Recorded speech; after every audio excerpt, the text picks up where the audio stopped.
Detailed देखी और बड़ा ही अपीलिंग लगा कि इसमें भी हमारे राष्ट्रीय सेवा योजना के स्वयंसेवक ग्रामीण स्तर पे मदद कर सकते हैं, जिनको आज टेक्निकली एडवांस होने की ज़रूरत है। अब कोविड-19 ने जिस स्थिति में लाके हमको छोड़ा है, इससे निजात पाने का निकट भविष्य में कोई रास्ता इस तरह का दिखता सूझ नहीं रहा है। हमें कोरोना के साथ ही आगे बढ़ना होगा, लेकिन जीवन सब सर्वोपरि है।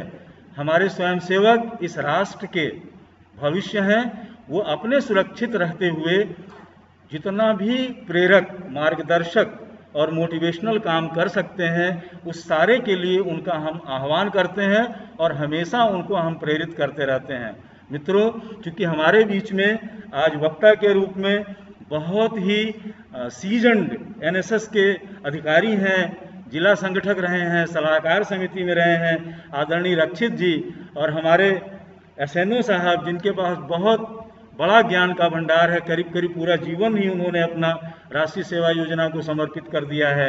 ऐसे बड़े वक्ताओं को अपने बीच में पाकर, आदरणीय शिरीष मिश्र जी, जिनके पास एक लंबा अनुभव है ऐतिहासिक और वाइल्ड लाइफ का, जिसको आज हम सुनेंगे, बहुत लंबा समय न लेते हुए आप सभी को जय हिंद। मैं अपनी बात को यहीं पे समाप्त करता हूँ। Thank you very much.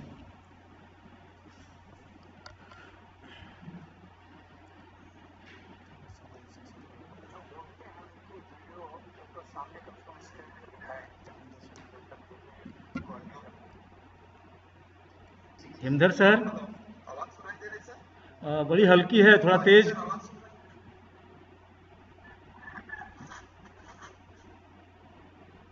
Himdhar sir, जी जी हल्की आ रही है, लेकिन आप सर को आमंत्रित कर लें। हाँ, समरेंद्र सिंह सर को आमंत्रित कर लिया जाए।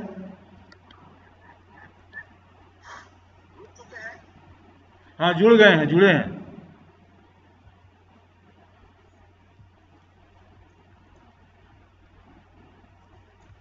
बहुत बहुत धन्यवाद doctor S N Pandey sir कि इस कोविड काल में किस तरह से सावधानी बरतते हुए हमारे स्वयंसेवक राष्ट्रीय सेवा योजना की गतिविधियों को संचालित करें उस पर आपने मार्गदर्शन प्रदान किया है।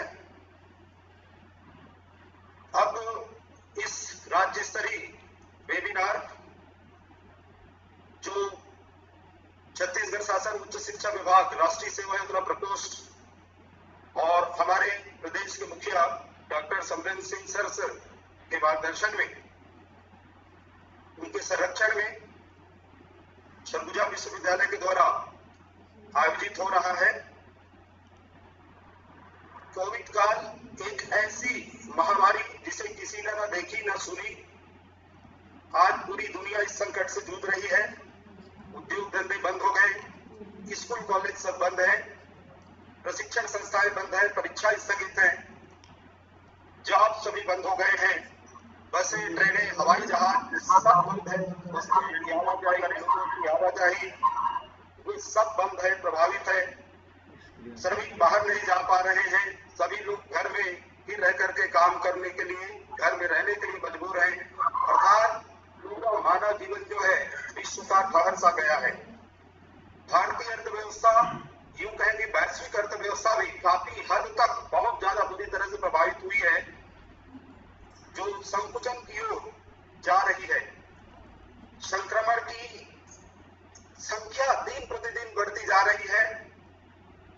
ऐसी स्थिति में राष्ट्रीय सेवा योजना की गतिविधि कैसे संचालित हो, उसमें क्या सावधानियां हो, गतिविधियां तो हमको संचालित करनी ही है। हमारे बच्चों को भी सुरक्षित रखना है, उनके परिवार, समाज, देश को भी सुरक्षित रखना है। और उसके बाद छत्तीसगढ़ शासन की जो पॉलिसियां हैं, जो नीतियां हैं, भारत सरकार की जो राष्ट्रीय सेवा योजना की जो गाइडलाइन है, वो तमाम जानकारी देने के लिए, हम सबका मार्गदर्शन करने के लिए मैं हमारे राज्य के राष्ट्रीय सेवा योजना के मुखिया डॉक्टर समरेंद्र सिंह सर को आमंत्रित कर रहा हूं। एक ऐसा अधिकारी जिनके नेतृत्व से छत्तीसगढ़ के राष्ट्रीय सेवा योजना को पूरे देश में एक अलग पहचान मिली है, स्वयंसेवकों के लिए, कार्यक्रम अधिकारियों के लिए और पूरे प्रदेश में अच्छा से अच्छा काम हो, उसके लिए हमेशा समर्पित रहे हैं। राष्ट्रीय सेवा योजना में नवाचार गतिविधियों को शामिल करने के लिए हमेशा उत्प्रेरित करते रहे हैं और उनके मार्गदर्शन में आज हम सब काम कर रहे हैं। आज अवसर है इस राज्य स्तरीय वेबिनार के माध्यम से हम सबको आदरणीय समरेंद्र सिंह सर का मार्गदर्शन मिलेगा और जिस तरह से उनका व्यक्तित्व है, उनके लिए 2 लाइन पढ़ूंगा और बड़े सम्मान के साथ सर को आमंत्रित कर रहा हूं कि कर्मवीर के साथ रहकर हर पत्थर साधक बन जाता है। कर्मवीर के साथ रहकर हर पत्थर साधक बन जाता है और दीवारें भी दिशा बताती हैं जब इंसान आगे बढ़ जाता है। जब इंसान आगे बढ़ जाता है। हमारे मार्गदर्शक संरक्षक डॉक्टर समरेंद्र सिंह सर। सभी लोगों को नमस्कार। सर मेरी आवाज आ रही है? जी सर। आ रही सर।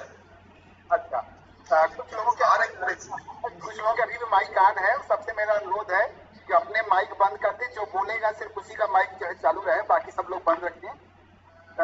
आज के इस कार्यक्रम में उपस्थित अनिल सिन्हा जी, रक्षित जी, पांडे जी, बरगा जी, मैडम कुजूर और श्री मिश्रा जी तथा सभी एनएसएस के कार्यक्रम अधिकारी और हमारे एनएसएस के वॉलंटियर्स, कोविड-19 के संबंध में ये वेबिनार हो रहा है। हमारे राज्य में राष्ट्रीय सेवा योजना के स्वयंसेवकों ने इस दिशा में बहुत ही अच्छा कार्य किया है और मैं इसमें सरगुजा संभाग के वॉलंटियर्स की तो बहुत ही तारीफ करूंगा कि उन्होंने काफी नए काम किया है। देवानंद जी ने भी बहुत अच्छे काम करवाए हैं, वहां पर मनरेगा में भी उन्होंने काफी अच्छा काम किया है। पूरे मेरे आगे अपना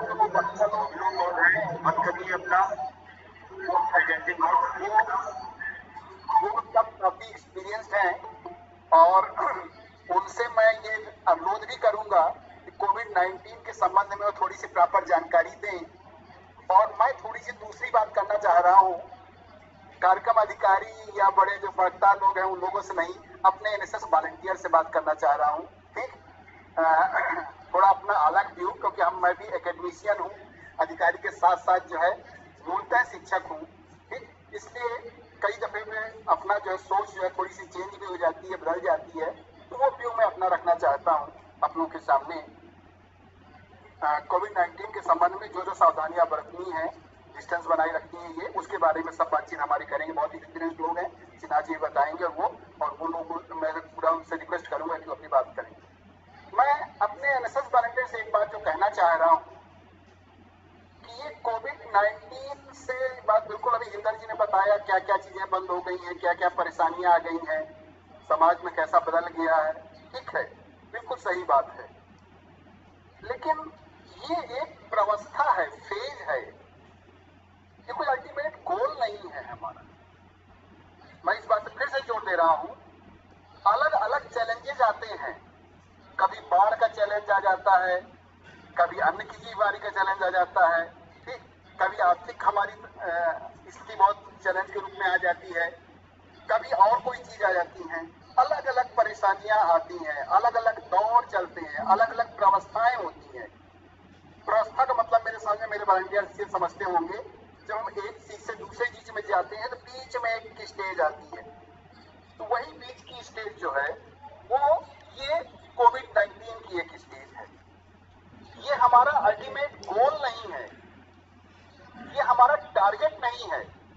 हमारा टारगेट अभी भी अच्छे नागरिक बनना है, अच्छे अधिकारी बनना है, अच्छे शिक्षक बनना है, अच्छे राजनीतिज्ञ बनना है और समाज के साथ अपनी पढ़ाई पूर्ण करना है, कंप्लीट करना है। बाधाएं जो आ जाएंगी उन बाधाओं को हम पार करेंगे। उन बाधाओं को पार करने के लिए अलग अलग समय में अलग अलग संसाधन दिए जाते हैं, साधन जुटाए जाते हैं। जैसे अभी सोशल डिस्टेंसिंग ये एक साधन है, फेस मास्क लगाए रखना है ये एक साधन है, ठीक, लोगों से ज्यादा नहीं मिलना है ये एक साधन है, लेकिन ये हमारा टारगेट नहीं। भारत सरकार और हमारे राज्य शासन या एनएसएस से जुड़े हुए अधिकारी के व्यूज कभी कभी मुझे थोड़े जैसे ऐसे महसूस होते हैं कि वो हिल गए हैं सिस्टम। उसका एक रीजन है, वो लोग ब्यूरोक्रेट्स हैं, खाली अधिकारी हैं। कुछ दिनों के लिए आए हैं, 6 महीने के लिए, 7 महीने के लिए, साल भर के लिए, 2 साल के लिए, एनएसएस से बहुत लंबे समय से नहीं जुड़े हुए।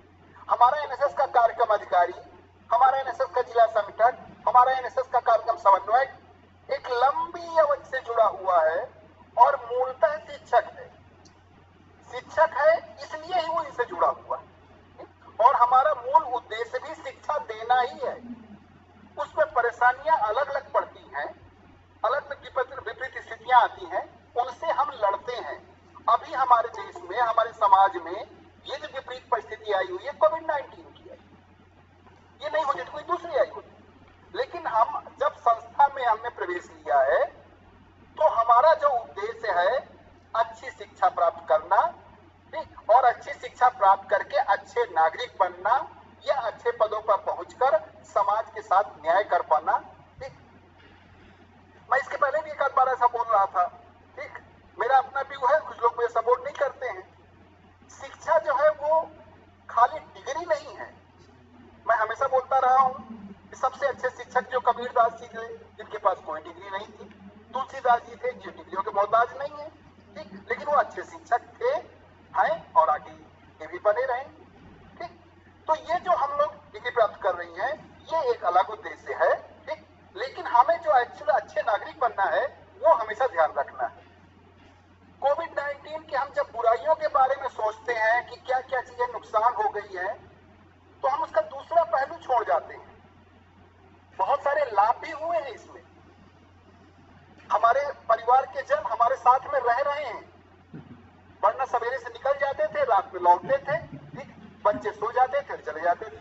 ठीक, तो जहां इसने सबको अटाइप भी कर रखा है वहीं पर कुछ चीजें जो है वो सुलभ कर रहे हैं। जो लोग घरों में हैं वो बढ़िया पूजा पाठ कर रहे हैं, ठीक, अपने अंदर अध्ययन कर रहे हैं। ठीक, हमें पढ़ने के तरीके जो है वो बदलने पड़ेंगे। ठीक है, संस्था में जाके हम नहीं पढ़ रहे, लेकिन ज्ञान जो है खाली संस्था से ही मिल जाता हो या क्लासरूम से ही मिल जाता हो, और वो भी ऑनलाइन क्लासेज हो रही है, टीचर रह रहे हैं। शेरविन ने कहा है कि कोई भी चीज किसी को कभी सिखाई नहीं जा सकती। टीचर जो है एक अच्छा मार्गदर्शक हो सकता है, तो मार्गदर्शन अभी उपलब्ध है उनका। ठीक है, डायरेक्ट नहीं मिलते हैं, मोबाइल से बात करके मिल सकते हैं, ऑनलाइन लेक्चर सुन सकते हैं उनसे।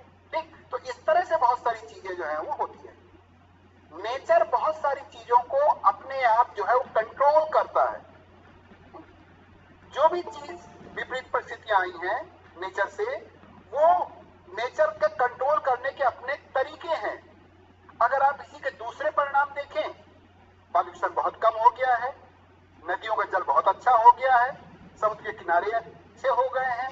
ठीक, लोगों के पास टाइम बहुत है, जो सदुपयोग कर ले रहे हैं उनके लिए बहुत अच्छा, जो सदुपयोग नहीं कर रहे हैं उनमें से कुछ सुसाइड कर ले रहे हैं, कुछ जो है वो अपने को बहुत बंधा हुआ महसूस कर रहे हैं, कुछ निकल नहीं पा रहे हैं।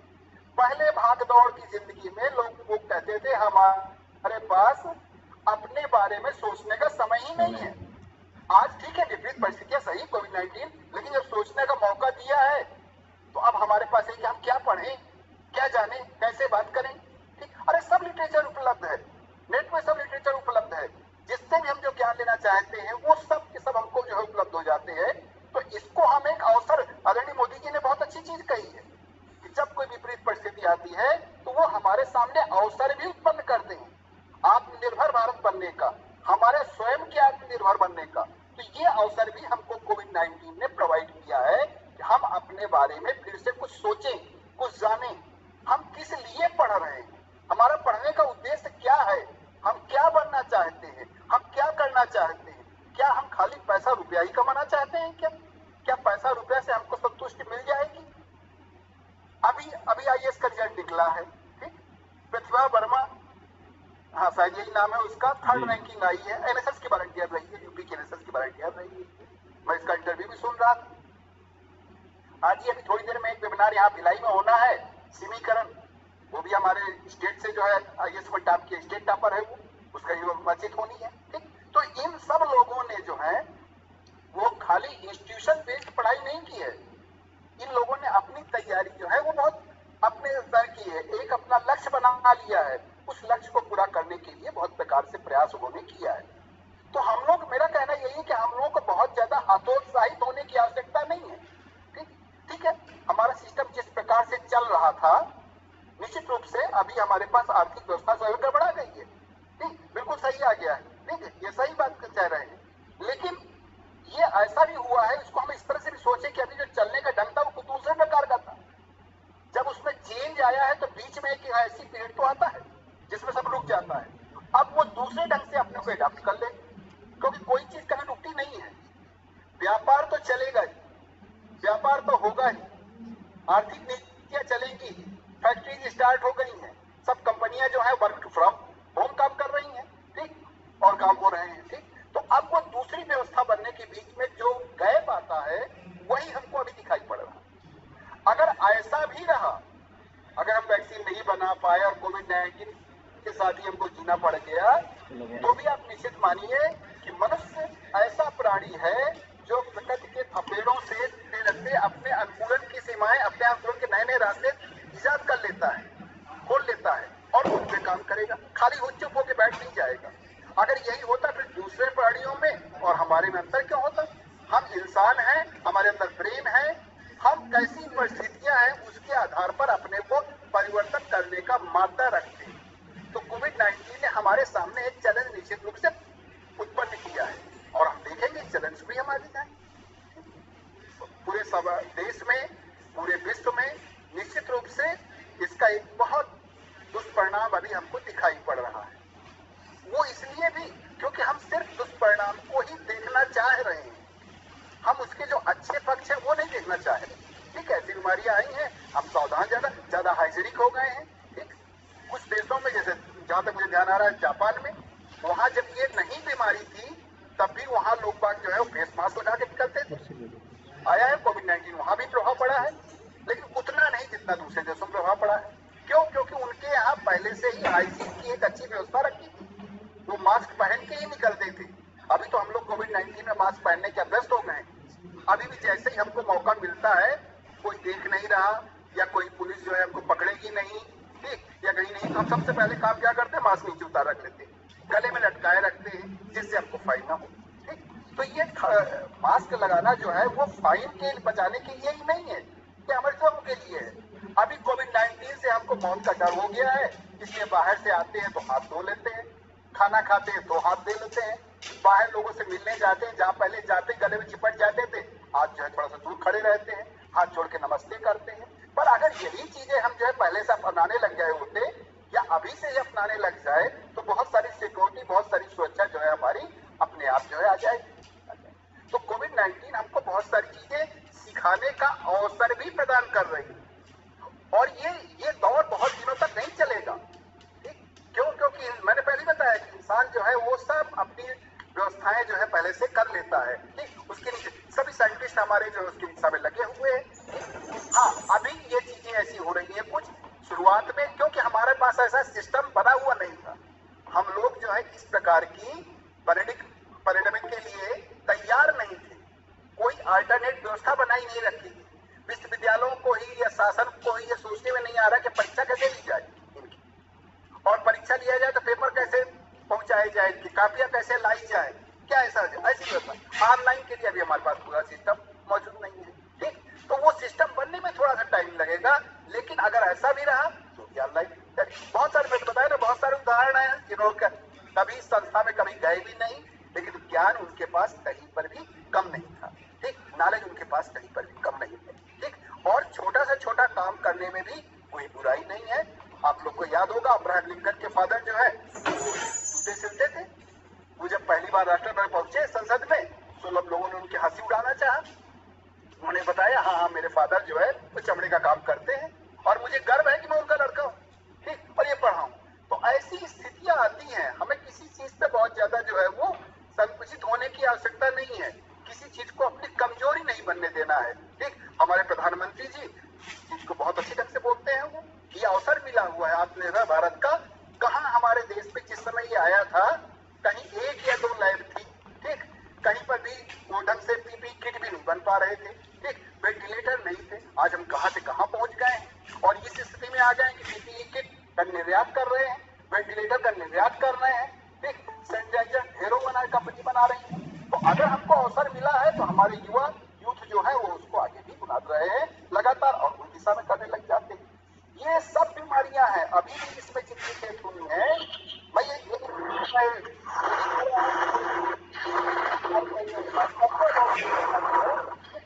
पर दूसरी बीमारियां भी इतनी ही इफेक्टिव है हमारे समाज में।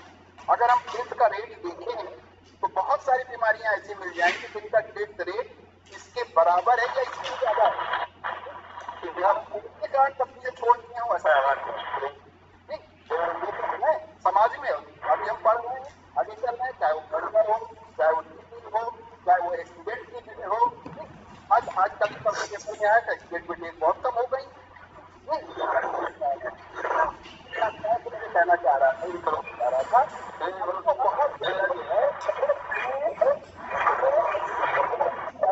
बहुत हमारा लक्ष्य पहले था, हमारा लक्ष्य अभी भी वही है। ये नए चैलेंजेस आए हैं, ये हमारे उत्साह को और बढ़ाने चाहिए। हम इनसे पार पाएंगे और हमने जो अपना लक्ष्य किया है, हमने जो अपना लक्ष्य किया है, उसको परीक्षा उन्हीं की होती है जो पढ़ने वाले होते हैं, जो नहीं पढ़ने ठीक।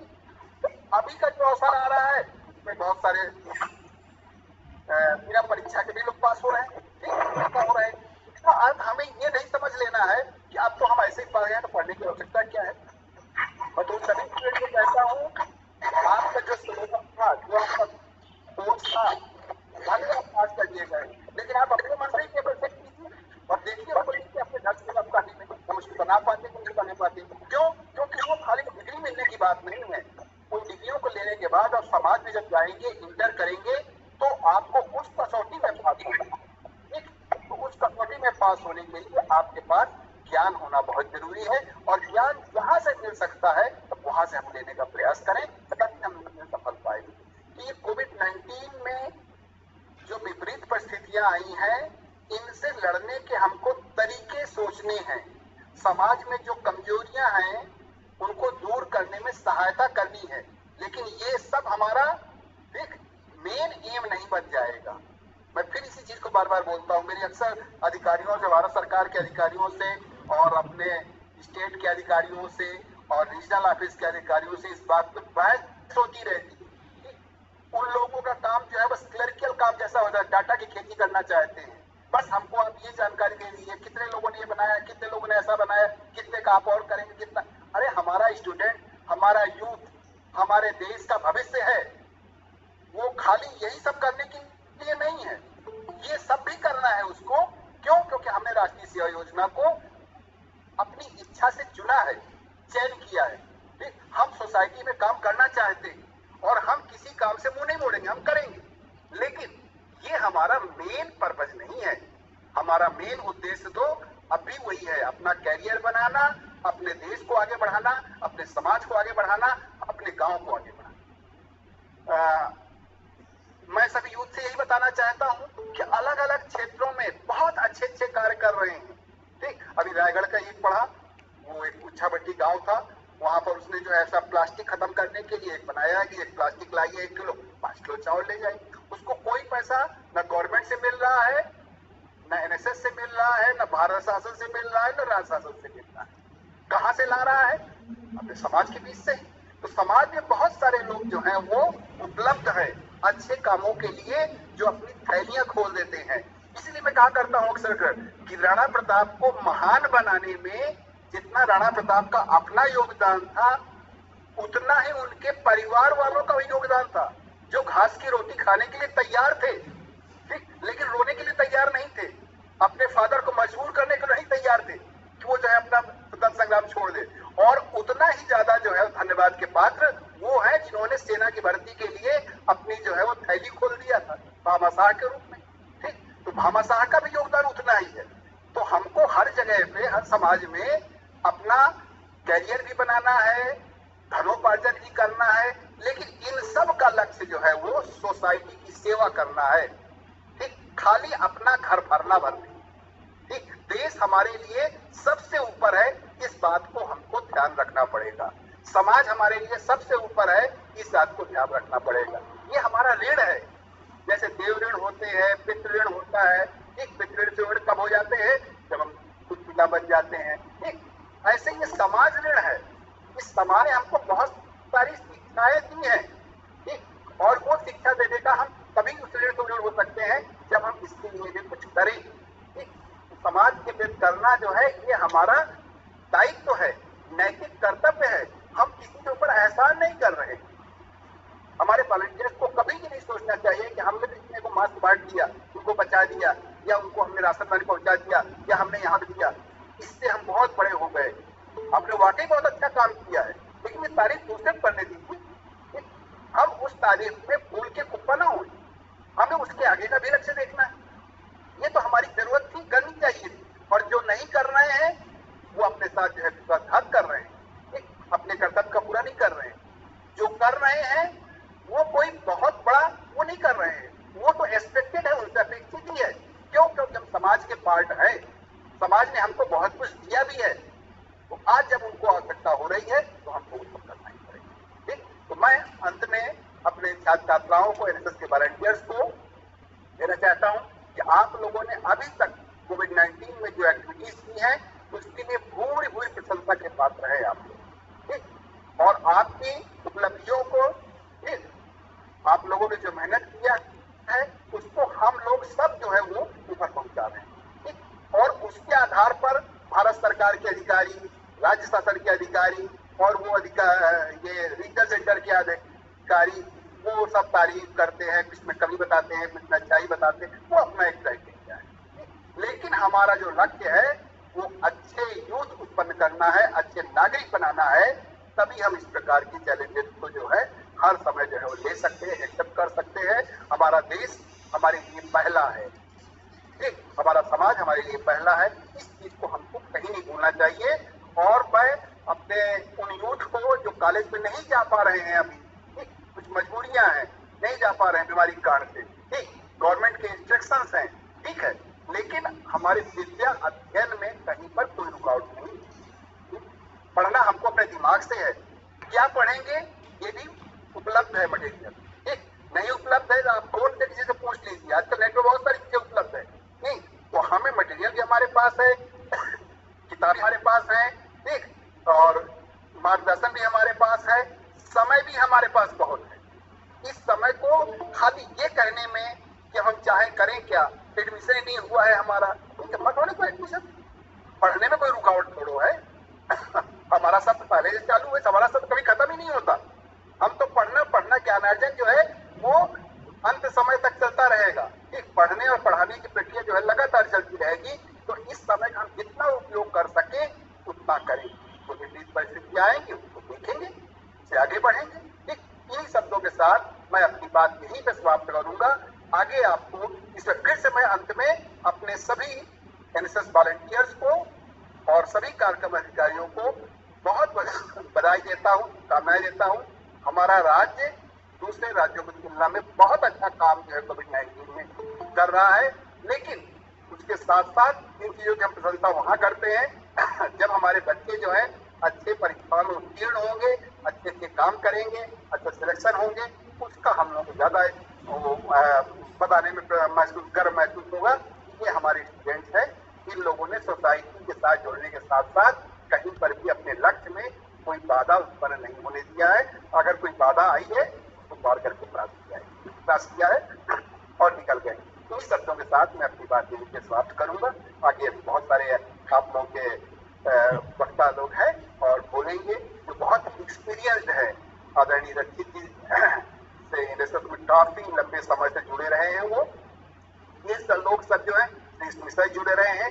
ये सब लोग हमारे एनएसएस की दूरी है, जिनके आधार पर ही ये पूरा तैयार हुआ। ये मुझे तो बस ऐसी क्रेडिट मिल रही है, ये लोग जो बना के गए थे उसका जो है मैं फायदा उठा रहा हूँ, ले रहा हूँ, बन गया हूँ। और वास्तव में जो काम है ये लोग हैं हमारे अनिल जी बहुत अच्छा काम कर रहे हैं। मैं पुनः एक बार सबको बधाई देते हुए अपनी बात यही समाप्त करता हूँ। आप लोगों ने ध्यान से मेरी बात सुना, अगर अच्छा ना हो तो ठीक लगे तो अच्छा लीजिएगा, और अगर कुछ गलत कह गया उसको कम दीजिएगा।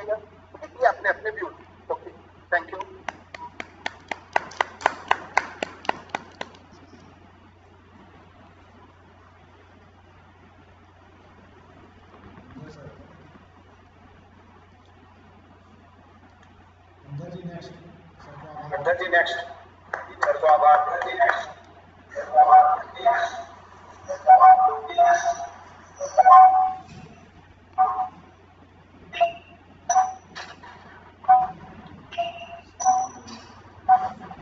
इंदर सर,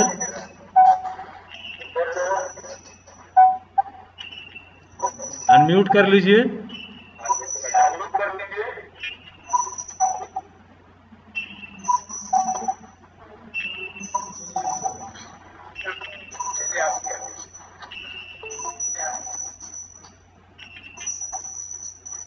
हमारे राज्य संपर्क अधिकारी और हम सभी लोगों के मुखिया मार्गदर्शक के इस मार्गदर्शी प्रेरक उद्बोधन के लिए आयोजन मंडल की तरफ से और सरगुजा संभाग के राष्ट्रीय सेवा योजना परिवार की तरफ से हार्दिक धन्यवाद ज्ञापित करते हुए मैं सरगुजा विश्वविद्यालय के समन्वयक आदरणीय डॉक्टर अनिल सिन्हा सर को उनके वक्तव्यों के साथ सादर आमंत्रित करता हूं। Doctor Anil Sinha sir.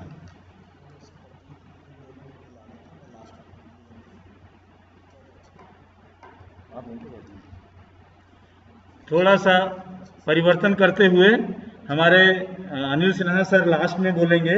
मैं अगली कड़ी में हमारे बहुत ही वरिष्ठ और अनुभवी राष्ट्रीय सेवा योजना के समर्पित सिपाही रहे हैं डॉक्टर विजय कुमार रक्षित सर, मैं रक्षित सर को पूरे सम्मान के साथ उद्बोधन के लिए आमंत्रित करता हूं।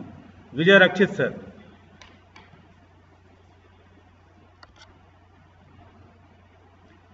रक्षित सर, आप सुन पा रहे हैं क्या? रक्षित सर, आप सुन पा रहे हैं क्या? आप मेरी आवाज सुन पा रहे हैं? Yes sir, most welcome. Yes sir, most welcome.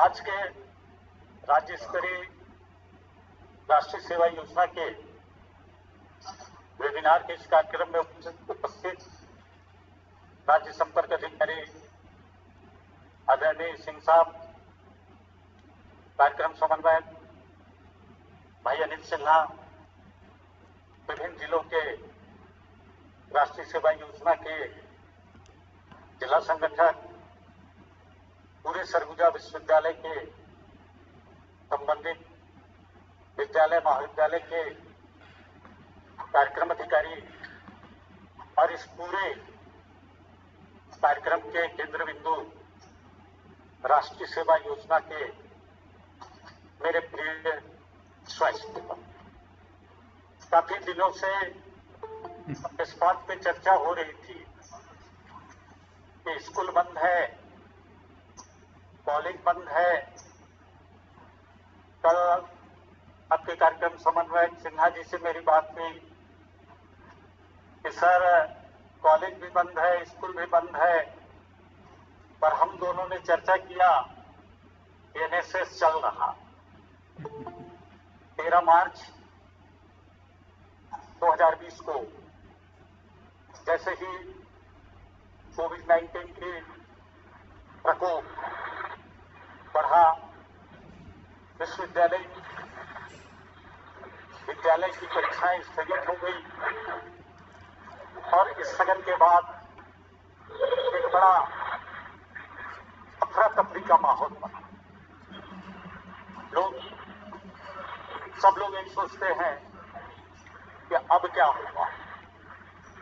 इस बीच राष्ट्रीय सेवा योजना के छात्र छात्राएं, स्वयंसेवक और कार्यक्रम अधिकारी ने समाज सेवा और जागरूकता का एक लंबा काम किया। ग्रुप के माध्यम से भारत सरकार छत्तीसगढ़ शासन के कोविड-19 के दिशा निर्देश के बावजूद अक्षरता दिशा निर्देश का पालन करते हुए हमारे स्वयंसेवकों ने जागरूकता का अभियान चलाया और जागरूकता के अभियान में बहुत सारे ऐसे संस्थाओं के स्वयंसेवक थे जिन्होंने बहुत अच्छा काम किया। पर सबको लगता था कि कुछ भी बात मामला सुलझ जाएगा। सबको ये लगता था कि कुछ दिन बाद सारी स्थितियां समाप्त हो जाएगी। और अब एक लंबे समय तक लॉकडाउन के स्थिति में चले गए। इसी स्थिति में स्वयंसेवकों का भी धैर्य जो है वो जवाब देने लगा। कार्यक्रम अधिकारी चाहे वो स्कूल का हो, कॉलेज का हो, उसके भी मन में ये आने लगा कि स्कूल और कॉलेज जब बंद है तो ऐसी स्थिति में हम राष्ट्रीय सेवा योजना की गतिविधियों को किस प्रकार से संचालित करेंगे। ईश्वर का राष्ट्रीय सेवा योजना का मेरे ऊपर अतिरिक्त आशीर्वाद है कि आज जिस स्थान पे हूं इसके पीछे सबसे बड़ा योगदान राष्ट्रीय सेवा योजना का है। हम लोग अपने एनएसएस की डायरी में पढ़ते हैं कि आपदा प्रबंधन और राष्ट्रीय सेवा योजना, आपदा प्रबंधन एवं राष्ट्रीय सेवा योजना। और आपदा प्रबंधन के दौरान राष्ट्रीय सेवा योजना के स्वयंसेवकों ने, कार्यक्रम अधिकारी ने बहुत अच्छा कार्य करके पूरे देश में जो है एक इतिहास या एक कीर्तिमान स्थापित किया। आज कोविड-19 के इस महामारी को राष्ट्रीय सेवा योजना के स्वयंसेवक एक चुनौती के रूप में स्वीकार किया और निश्चित रूप से हम कहते हैं कि पूरे छत्तीसगढ़ में राष्ट्रीय सेवा योजना के स्वयंसेवकों ने कोविड-19 के समय में अभी भी जो है जागरूकता का अभियान विशेष रूप से हम लोग तो रिमोट क्षेत्र में है, जनजाति क्षेत्र में है, गांव में हमारे बच्चे निवास करते हैं, इसके बावजूद भी गांव में भी बच्चे जो है राष्ट्रीय सेवा योजना के मास्क वितरण किया, साबुन वितरण किया, सामाजिक डिस्टेंस के बारे में बताया, दीवार लेखन का काम किया। तो कुल मिला के कहा जाए कि इस कोविड-19 के दौरान राष्ट्रीय सेवा योजना के स्वयंसेवकों ने जो है निश्चित रूप से बहुत अच्छा कार्य किया। इसके लिए पूरे राष्ट्रीय सेवा योजना के कार्यक्रम अधिकारी एवं राष्ट्रीय सेवा योजना के स्वयंसेवकों को जो है मैं अपनी तरफ से साधुवाद देता है। अब मुद्दा ये उठता है कि इस कोविड-19 के स्थिति में कल ही बात हो रही थी कि विश्वविद्यालय परीक्षा के संबंध में क्या निर्णय लिया गया। आज भी बैठक में बात चल रही थी, जब आपका बैठक चल रहा था, सिंह सर का जब चर्चा चल रही थी तो विद्या परिषद का मीटिंग भी जो है वो ऑनलाइन चल रहा था, विद्या परिषद में जो है परीक्षा। तो मेरा ये कहना है कि राष्ट्रीय सेवा योजना को इस दौरान किस प्रकार से चलाया जाए। पहली बात तो कॉलेज में एडमिशन की प्रक्रिया शुरू हुई। एडमिशन की प्रक्रिया जब शुरू हुई है तो पूरे मंथ भर जो है एडमिशन का प्रक्रिया ऑनलाइन चालू हुआ। पिछले साल तक हमारे एनएसएस के बच्चे क्या करते थे कि स्कूल से जो कॉलेज में आते थे बच्चे, तो एनएसएस के बच्चे जो है अपने बैनर लगा के जो है एक नारा लिखते थे, क्या मैं आपकी सहायता कर सकता हूं। और नए कॉलेज में प्रवेश करने वाले छात्र छात्राओं को हमारा एनएसएस का बच्चा जो है वह प्रवेश की सारी गतिविधियों की जानकारी देता था। आज शासन के निर्देशानुसार परिस्थितियों के अनुरूप हम बच्चों को कॉलेज नहीं बुला पाते हैं, पर हमारे पास पुराने एनएसएस रूपी हीरा और मोती है, जिसका उपयोग जो है वह कोविड-19 के विरुद्ध जागरूकता अभियान में जो है हम उन बच्चों को प्रेरित कर सकते हैं कि बेटा तुम एनएसएस के स्वयंसेवक हो और एनएसएस के माध्यम से अपने परिवार में इसके विरुद्ध जागरूकता स्थापित करो, अपने गांव में जो है सामाजिक दूरी का पालन करते हुए जो है वह किस प्रकार से इससे बचाव के उपाय किया जाए। इसके अलावा आज हम जो जनजातीय क्षेत्रों में देख रहे हैं, जनजातीय क्षेत्रों में जो है सामाजिक विभेद की स्थिति निर्मित हो रही है। मुझे बात करने का अवसर मिलता है कि 5 बच्चे जसपुर में पढ़ रहे हैं, मान लीजिए अंबिकापुर में पढ़ रहे, वो 5 बच्चे गांव में आ गए, अपने घर में आ गए। घर की इकोनॉमिक कंडीशन बहुत अच्छी ना होने के कारण स्थिति यह हो रहा है कि घर में एक सामाजिक तनाव की स्थिति निर्मित हो रही है कि ये 5 बच्चे जो है यहाँ पढ़ने जा रहे हैं और घर में रह रहे हैं और दिन भर मोबाइल से खेल रहे हैं। आप दिन भर मोबाइल से अगर क्लासेस भी कर रहे हैं तो अज्ञानतावश लोगों में लग रहा है कि मेरा बच्चा जो है वह दिन भर मोबाइल में लगा रहा है, पर मोबाइल में वो यूट्यूब के माध्यम से ज्ञानवर्धक चीजों की जानकारी प्राप्त कर रहा है, वो अपने कोर्स के बारे में जानकारी प्राप्त कर रहा है। तो इन सब स्थिति में हमारा ये प्रयास रहे कि एनएसएस का जो कार्यक्रम अधिकारी है अपने पुराने जो छात्र छात्राएं हैं उनके जो सेकेंड ईयर में है, फाइनल में है, या एमएससी एमए के जो छात्र छात्राएं हैं उन छात्राओं का जो ग्रुप बना है उस ग्रुप के माध्यम से जो है वह स्नातक प्रथम वर्ष के छात्र छात्राओं को 11वीं के छात्र छात्राओं को जो है वह जोड़े और जोड़ने के बाद जो है वह गूगल के माध्यम से जो है उसकी पंजीयन की प्रक्रिया को कर सकता है।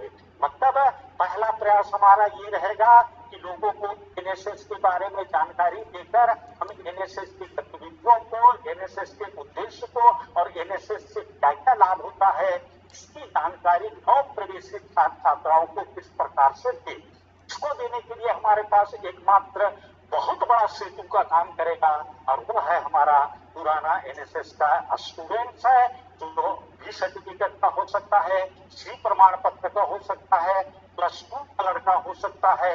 इनके माध्यम से जो है एक चैन तैयार कर ले और चैन तैयार करके जो है हम पंजीयन का काम को सफलतापूर्वक संचालित कर सकते हैं। बहुत सारे स्कूल और कॉलेज में जो है अभी हम लोग का वृक्षारोपण का कार्यक्रम जो है समापन की ओर था, पर एनएसएस के स्वयंसेवक, एनएसएस के कार्यक्रम अधिकारी जो है अपने परिसर में वन विभाग के माध्यम से, जिला कलेक्टर के माध्यम से या स्वयं प्रेरणा के माध्यम से जो है विभिन्न शैक्षणिक संस्थाओं में जो है वृक्षारोपण का भी कार्य को संपन्न कर लिया है। और मुझे आज इस बात पर कहने के लिए गर्व हो रहा है कि कोविड-19 के दौरान जो है अधिकांश महाविद्यालय और विद्यालय का परिसर जो है वह हरा भरा हुआ है और इस हरा भरा करने में जो है राष्ट्रीय सेवा योजना के स्वयंसेवकों का बड़ा योगदान रहा। सोशल डिस्टेंसिंग का पालन करते हुए भी उन्होंने जो है अपनी नियमित गतिविधि को जो है संचालित। तीसरा महत्वपूर्ण मुद्दा आता है कि हम नियमित गतिविधि को अनवरत रूप से किस प्रकार से चलाएं। तो नियमित गतिविधि को चलाने के लिए हमारे पास वक्त पर्याप्त नहीं है। हम कार्यक्रम अधिकारी को एक रिक्वेस्ट करते हैं कि हर कार्यक्रम अधिकारी राष्ट्रीय सेवा योजना का जो है एक ग्रुप को तैयार कर ले और ग्रुप को तैयार करके जिस प्रकार से हम लोग नियमित गतिविधि सैटरडे को हम लोग कर देते थे, हर सप्ताह के शनिवार को जो है एनएसएस का कार्यक्रम करते थे, तो उन पुराने लड़कों को, उन नए लड़कों को जो है हम ऑनलाइन गूगल मीट के माध्यम से जो है वो हर शनिवार को अपनी सुविधा के अनुसार हर हफ्ता जो है उन बच्चों से हम बात करें। उन बच्चों से खाली हम एनएसएस के वृक्षारोपण या वृक्षों की गणना न कराएं, हम उन बच्चों से जो है समाज के बारे में बात करें, हम उस गांव में कोविड-19 के प्रभाव की बात करें, हम उन बच्चों से उस गांव में प्रवासी मजदूरों की बात करें। क्योंकि हमारा जिला, सरगुजा जिला, इन जिलों में जो है प्रवासी मजदूरों की भी एक बहुत बड़ी समस्या हो गई है। और एक महत्वपूर्ण बात यह है कि इसी दौरान हम जो है उन बच्चों के माध्यम से, उन बच्चों से जो है हम प्रश्न मंच प्रतियोगिता का आयोजन करके गूगल मीट के माध्यम से हम हर सप्ताह जो है 25 से 30 प्रश्न जो है वो राष्ट्रीय सेवा योजना से संबंधित भेजते और भेजने के बाद ऑनलाइन से उत्तर भी हमको प्राप्त हो जाएगा और ऑटोमेटिक एनएसएस के कई स्तर पे उन्हें जो है वह प्रमाण पत्र प्राप्त हो जाएगा। मुद्दा है कि प्रमाण पत्र उनको प्राप्त नहीं, मुद्दा ये है कि उनको जो है एनएसएस के बारे में संपूर्ण जानकारी मिल जाएगा और जानकारी के साथ साथ जो है एनएसएस के प्रति जो है आम छात्र छात्राएं, जो नए प्रवासी छात्र छात्राएं हैं, इनमें जो है रुचि भी जागृत होगी। और अगली बार हम अभी जैसे 15 अगस्त की तैयारी हमारा एनएसएस का बच्चा नहीं कर पा रहा है, आगामी हम लोग नवंबर दिसंबर में चाहते राष्ट्रीय सेवा योजना का जो है हम 4 दिवसीय विशेष शिविर का आयोजन कर लें। उधर सिन्हा जी का और डॉक्टर समरेंद्र सिंह सर का पत्र आता कि हम लोग को जो है वह गणतंत्र दिवस परेड के लिए जाना है, तो इस स्तर से मतलब आज से नहीं, हम लोग 15 जुलाई से जो है राष्ट्रीय सेवा योजना का पुराना स्वयं सेवा कार्यक्रम अधिकारी ये सारे लोग जो है व्यस्त रहते थे। और उस संस्था का एक ही आदमी जिसमें 50% ऐसे लोग हैं तो तनाव में रहते थे और कहते थे कि पढ़ा का और भी काम नहीं है, वो खाली एनएसएस में लगा हुआ है। फलाना प्रिंसिपल कह रहा है तभी एनएसएस का काम चालू होगा और ये जो है एडवांस के लिए आवेदन करेगा। सिन्हा जी कहेंगे कि भाई 4 लोग पैसा दे दीजिए और हम कार्यक्रम शुरू करेंगे। तो अभी भी पैसा के लिए ईश्वर के आशीर्वाद से सिस्टम हम लोगों ने ऐसा डेवलप किया है कि एनएसएस की कोई गतिविधि जो है न बाधित हुई है, न रुकावट स्थिति हुई है। और हमारा एनएसएस का कार्यक्रम जो है सर्वोदय विश्वविद्यालय के नेतृत्व में जो है बहुत अच्छे तरह से, मुझे तो बड़ी प्रसन्नता हुई कि जब एनएसएस के सिन्हा जी का मेरे पास फोन आया, वराज जी का फोन आया कि सर ऐसा ऐसा हम लोग काम करते हैं, करना चाह रहे हैं। तो मैं तो इनसे कहूंगा कि हर 15 दिन में हम लोग फिर से जो है वह एनएसएस के इस प्रकार से वेबिनार के माध्यम से जो है हर बच्चे को जो है और जागरूक करें। और मैं आपको बताऊं कि आज जब हम लोग इससे जुड़ रहे थे तो आपने अनुभव किया होगा कि बच्चा माइक को चालू कर दिया था, कैमरा को चालू कर दिया था, कोई हाय रे कह रहा था, कोई छी रे कह रहा था, कोई कार्यक्रम अधिकारी बनियान पहन के खड़ा था। तो ये सब इस कारण से हो रहा है कुछ दिन अगर नियमित रूप से ये चले, नियमित रूप से एनएसएस का कार्यक्रम जैसे हम लोग व्यस्त हुआ करते थे कोविड-19 के पहले, इसी प्रकार से हमको इस अवसर को जो है, इस महामारी को जो है वह चुनौती के रूप में स्वीकार करना है और चुनौती के रूप में स्वीकार करके जो है वह सफलता की ओर जाना है। प्रवासी मजदूर के संबंध में मैं सिन्हा जी से भी रिक्वेस्ट करूंगा, हम राज्य संपर्क अधिकारी से भी रिक्वेस्ट करूंगा कि हम लोग के एरिया में जो है बहुत सारे प्रवासी मजदूरों का हजारों की संख्या में आगमन हुआ है और गांव में जो है रोजगार के क्षेत्र में जो है एक बड़ा असमंजस की स्थिति निर्मित हुई है। इस असमंजस की स्थिति को दूर करने के लिए हम बच्चों को जो है गूगल मीट के माध्यम से, वीडियो के माध्यम से जो है छोटी छोटी आर्थिक गतिविधियों को भी बताने की आवश्यकता आज के समय पर है, क्योंकि बहुत सारे कार्यक्रम अधिकारी मुझसे संपर्क में है, बात करते रहते हैं। इवन मैंने कुनकुरी के विनायक साहब सर से भी बात किया था। मैं बोला हम एनएसएस के बच्चों को जो है वह गूगल मीट के माध्यम से, वीडियो के माध्यम से जो है मशरूम की खेती करना भी अगर सिखा देते हैं तो उसको जो है कौशल विकास के क्षेत्र में एक बहुत बड़ा जो है हम बहुत अच्छा काम कर सकते हैं। तो कोविड-19 के अवसर पे हमें एनएसएस के रूप में जो है, स्वयंसेवक के रूप में, कार्यक्रम अधिकारी के रूप में जो है वह ज्यादा चिंता करने की आवश्यकता नहीं है। हाँ ठीक है, हम प्रत्यक्ष रूप से अपने कार्यक्रम को संपादित नहीं कर पा रहे हैं, पर अप्रत्यक्ष रूप से जो है हम ज्यादा सक्रिय रूप में जो है इस कार्यक्रम को जो है वह सफल कर सकते हैं। निश्चित रूप से आज भी मुझे याद है डॉक्टर समरेंद्र सिंह जी ने कहा करते हैं, आज क्या पता वो कैसे छूट गया, नहीं तो उनका एक बड़ा अच्छा याद आता है मुझे कि हर लेक्चर के बाद कि अंधकार को क्यों धिक्कारें, अच्छा हो एक दीप जलाए। कोविड-19 को हम लोग चुनौती के रूप में स्वीकार करें और एक नया इतिहास जो है सरगुजा विश्वविद्यालय बढ़ेगा, यही आशय और विश्वास के साथ जो है मैं अपनी गाड़ी को विराम देता हूँ। जय हिंद, जय छत्तीसगढ़।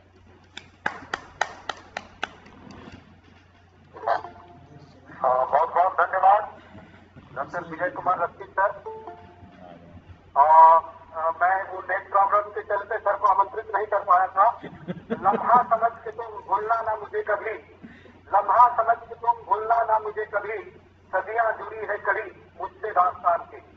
निसंदेह ये पंक्तियां आदरणीय हमारे डॉक्टर विजय रस्ती सर के लिए है, जो लंबे समय से राष्ट्रीय सेवा योजना में अपना एक स्वयं सेवक की भांति हमारे वॉलंटियर्स को, युवाओं को मार्गदर्शन देते रहे हैं और हुआ है उनके साथ काम करने का। बहुत ही अच्छा मार्गदर्शन और सलाह सर का मिलता रहा है। आज भी सर ने कहा, आप सबने सुना कि आज मैं जिस मुकाम पर हूँ, जिस स्थान पर हूँ, उसका बहुत बड़ा जो योगदान है राष्ट्रीय सेवा योजना का है। तो ऐसे हमारे जो कार्यक्रम अधिकारी रहे, जिला संगठक जसपुर रहे हैं सर, हमारे राज्य स्तर के हमारे सलाहकार समिति के सदस्य रहे हैं, और वर्तमान में जसपुर के जो लीड कॉलेज है हमारा NES कॉलेज के प्रिंसिपल है, और सर का मार्गदर्शन निरंतर हम सबको मिलता रहेगा। बहुत बहुत आभार, बहुत बहुत धन्यवाद आदरणीय विजय रक्षित सर का, जो आज हम हमारे बच्चों को और हमारे कार्यक्रम अधिकारियों को उन्होंने संबोधित किया कि कोविड-19 की विपरीत परिस्थिति आई है, फिर भी हमको अपने गतिविधियों को नहीं रोकना है। ऑनलाइन मोड से जो माध्यम में जो विकल्प हमारे सामने आया हुआ है, उन विकल्पों के माध्यम से हमको बच्चों को प्रेरित करते रहना है, सीनियरों के माध्यम से प्रेरित करते रहना है। यहाँ तक कि ओरिएंटेशन कार्यक्रम को भी हमको बच्चों को इसी वेबिनार के माध्यम से ही करना होगा, और उसी से प्रेरित कर करके वो अपने फील्ड में, अपने ग्रामीण क्षेत्रों में व्यवहारिक जो गतिविधियां हैं उसको संचालित करते रहेंगे, ये प्रेरणा देना होगा। बहुत बहुत धन्यवाद रक्षित सर। और इसके बाद इस वेबिनार में अगले विषय विशेषज्ञ के रूप में मैं बड़े सम्मान के साथ आदरणीय श्री सुरेश कुमार मिश्रा सर, जो वर्तमान में हमारे राज्य स्तरीय NSS सलाहकार समिति के मेंबर हैं और पूर्व प्राचार्य हैं सरगुजा जिला के हायर सेकेंडरी के। सर की संस्था में राष्ट्रीय सेवा योजना इकाई बेहतरीन काम की है। सर प्रकृति प्रेमी है, बहुत अच्छे अच्छे कार्य उन्होंने किए हुए हैं, रचनात्मक कार्य किए हुए हैं। इतिहास के बहुत अच्छे जानकार हैं, भूगोल के बहुत अच्छे जानकार हैं हमारे सुरेश कुमार मिश्रा सर जी। तो उनको मैं सादर आज के समय में जो नई शिक्षा नीति आई है और NSS की हमारी गतिविधियां कैसे संचालित होंगी कोविड के काल में, इसके लिए आमंत्रित कर रहा हूं कि हजारों ख्वाहिशें आंखों में और कोशिश बेहिसाब, इसी का नाम है जिंदगी। बस चलते रहिए जनाब, बस चलते रहिए जनाब। आदरणीय मिश्रा सर। धन्यवाद इंदर सर जी। आदरणीय समरेंद्र सिंह जी सर जी, राज्य अधिकारी राष्ट्रीय सेवा योजना, डॉक्टर विजय रक्षित जी, doctor Anil Sinha ji, doctor SM Pandey ji, principal Sitapur महाविद्यालय, और डॉक्टर रोहित। सबसे पहले मैं आपको धन्यवाद ज्ञापित करता हूं कि मुझे ये अवसर दिया गया है। मेरी जितनी बातें थी वो सब हमारे डॉक्टर समरेंद्र सिंह जी द्वारा छीन ली गई मुझसे। मेरे सोच को उन्होंने हाईजैक कर लिया, और लिहाजा मैं क्या बात करूं। मैं डाटा कलेक्शन पर विश्वास नहीं करता हूं। सरकारी सिस्टम में हमने काम किया है, और 40 साल के सेवा काल में मैंने देखा कि सिर्फ डाटाओं का ही आदान प्रदान होता है। फील्ड में हम यदि जाएं तो ढूंढना पड़ता है कि कोई 2-4 ऐसे उदाहरण तो मिल जाएं जिससे हम उसको हाईलाइट कर सकें। इन 40 सालों में जब मैं सेवानिवृत्त हुआ पिछले साल, और अपना मूल्यांकन किया कि इतने सालों में मैंने क्या उपलब्धि हासिल की, तो मुझे सोचने में बहुत लंबा समय लगा कि मैंने क्या पाया। मैंने तनख्वाह पाया, पैसा कुछ इकट्ठा हुआ, घर बनाया, गाड़ी लिया या बच्चों को पढ़ाया, ये मेरी लिस्ट में उपलब्धि नहीं है। ये तो एक सामान्य सा व्यक्ति भी करता है, और ये करने के लिए पढ़ने की आवश्यकता नहीं है, स्कूल जाने की आवश्यकता नहीं है। यदि मुझे पैसा ही कमाना है तो अनपढ़ व्यक्ति भी करोड़ों का मालिक है। क्योंकि शिक्षा से जुड़ा रहा हूँ, इसलिए शिक्षा पीढ़ियों से जुड़ा, माने हमारी पीढ़ी इसी लाइन में है, तो इसके प्रति हमेशा सोच बनी रही कि आखिर ऐसा क्यों है। बहुत से स्कूलों में रहा, मैं स्थायी नहीं रहा, कई जगह घूमता रहा, सरगुजा से लेकर बस्तर तक। और मैंने राज्य अधिकारियों से जब निवेदन किया फोन पर ही कि मुझे एजुसेट चाहिए, कई स्कूलों में मैंने एजुसेट लगाया, कई स्कूलों में एनएसएस की इकाइयां चालू कराई, परंतु ये देखा कि जैसे ही मैं वहां से हटा वो इकाई, वो एजुसेट डिफंक्ट हो गया। ये चीज सोचने बाध्य की कि इतने दिनों में मैंने एक भी व्यक्ति ऐसा, मुझे याद नहीं है, आए होंगे पर मेरे मनो मस्तिष्क पर प्रभाव नहीं पड़ा कि कोई ऐसा व्यक्ति आया हो जो आगे होकर अपने को प्रस्तुत करे कि सर ये काम मैं बहुत अच्छे से कर सकता हूं। ऐसा क्यों? इसके पीछे सिर्फ एक ही कारण है कि बचपन से ही हमारी शिक्षा हमें ऐसी मिली है कि हम अपना विकास नहीं कर पाए हैं। बच्चे को सिर्फ एक आर्थिक मशीन बनने की ओर धकेला गया, और वर्तमान शिक्षा जो प्रणाली है उसका यह बहुत बड़ा दुष्परिणाम है। प्रधानमंत्री जी ने जो कहा है कि आपदा को अवसर में बदलने का गुण होना चाहिए, ये जो नई शिक्षा नीति है, मेरा ये मानना है कि वास्तव में गुलामी से मुक्ति की ओर यही एक महत्वपूर्ण कदम है। 15 अगस्त को हम जो स्वतंत्र हुए थे वो भौतिक रूप में स्वतंत्र जरूर हुए, परंतु मानसिक रूप से आज भी हम गुलाम चल रहे थे, और इसके लिए उत्तरदायी थी हमारी शिक्षा प्रणाली। ये जो नई शिक्षा राष्ट्रीय शिक्षा नीति आई है, इसमें उन सभी बिंदुओं पर कार्य किया गया है जो हमें एक स्वतंत्र व्यक्तित्व के रूप में स्थापित करने में सहायक होंगे, हमारी पुरानी कमियों को दूर करेंगे। इस नीति में कुछ 2-4 बिंदु पर मैं चर्चा करूंगा, बहुत विस्तृत नीति है। पढ़ाई के साथ साथ बच्चे के कौशल पर ध्यान जोर दिया गया है कि पढ़ाई के साथ साथ बच्चे का कौशल, हर बच्चे का एक अपना कौशल होता है, किसी न किसी क्षेत्र में वो रुचि रखता है, माहिर होता है, उसको विकसित किया जाए। स्कूली शिक्षा के पैरेलल प्राइमरी स्कूल से लेकर कॉलेज तक की पढ़ाई का जो तरीका हो वो वैज्ञानिक ढंग से उसकी पढ़ाई की जाए। वर्तमान शिक्षा जो भी चल रही है ये मानव को एक मशीन बनाने की ओर चल रही है, एक विवेकहीन पीढ़ी तैयार कर रही है, और उसका प्रत्यक्ष उदाहरण या प्रभाव हम इस लॉकडाउन में देख रहे हैं। पांडे जी से मेरी चर्चा हो रही थी और उन्होंने बताया कि किसी पेपर में या किसी आर्टिकल में उन्होंने पढ़ा कि 20% लोग जो है मानसिक अवसाद से गुजर रहे हैं। ये परसेंटेज बढ़ गया, मानसिक रोगियों का परसेंटेज बढ़ गया।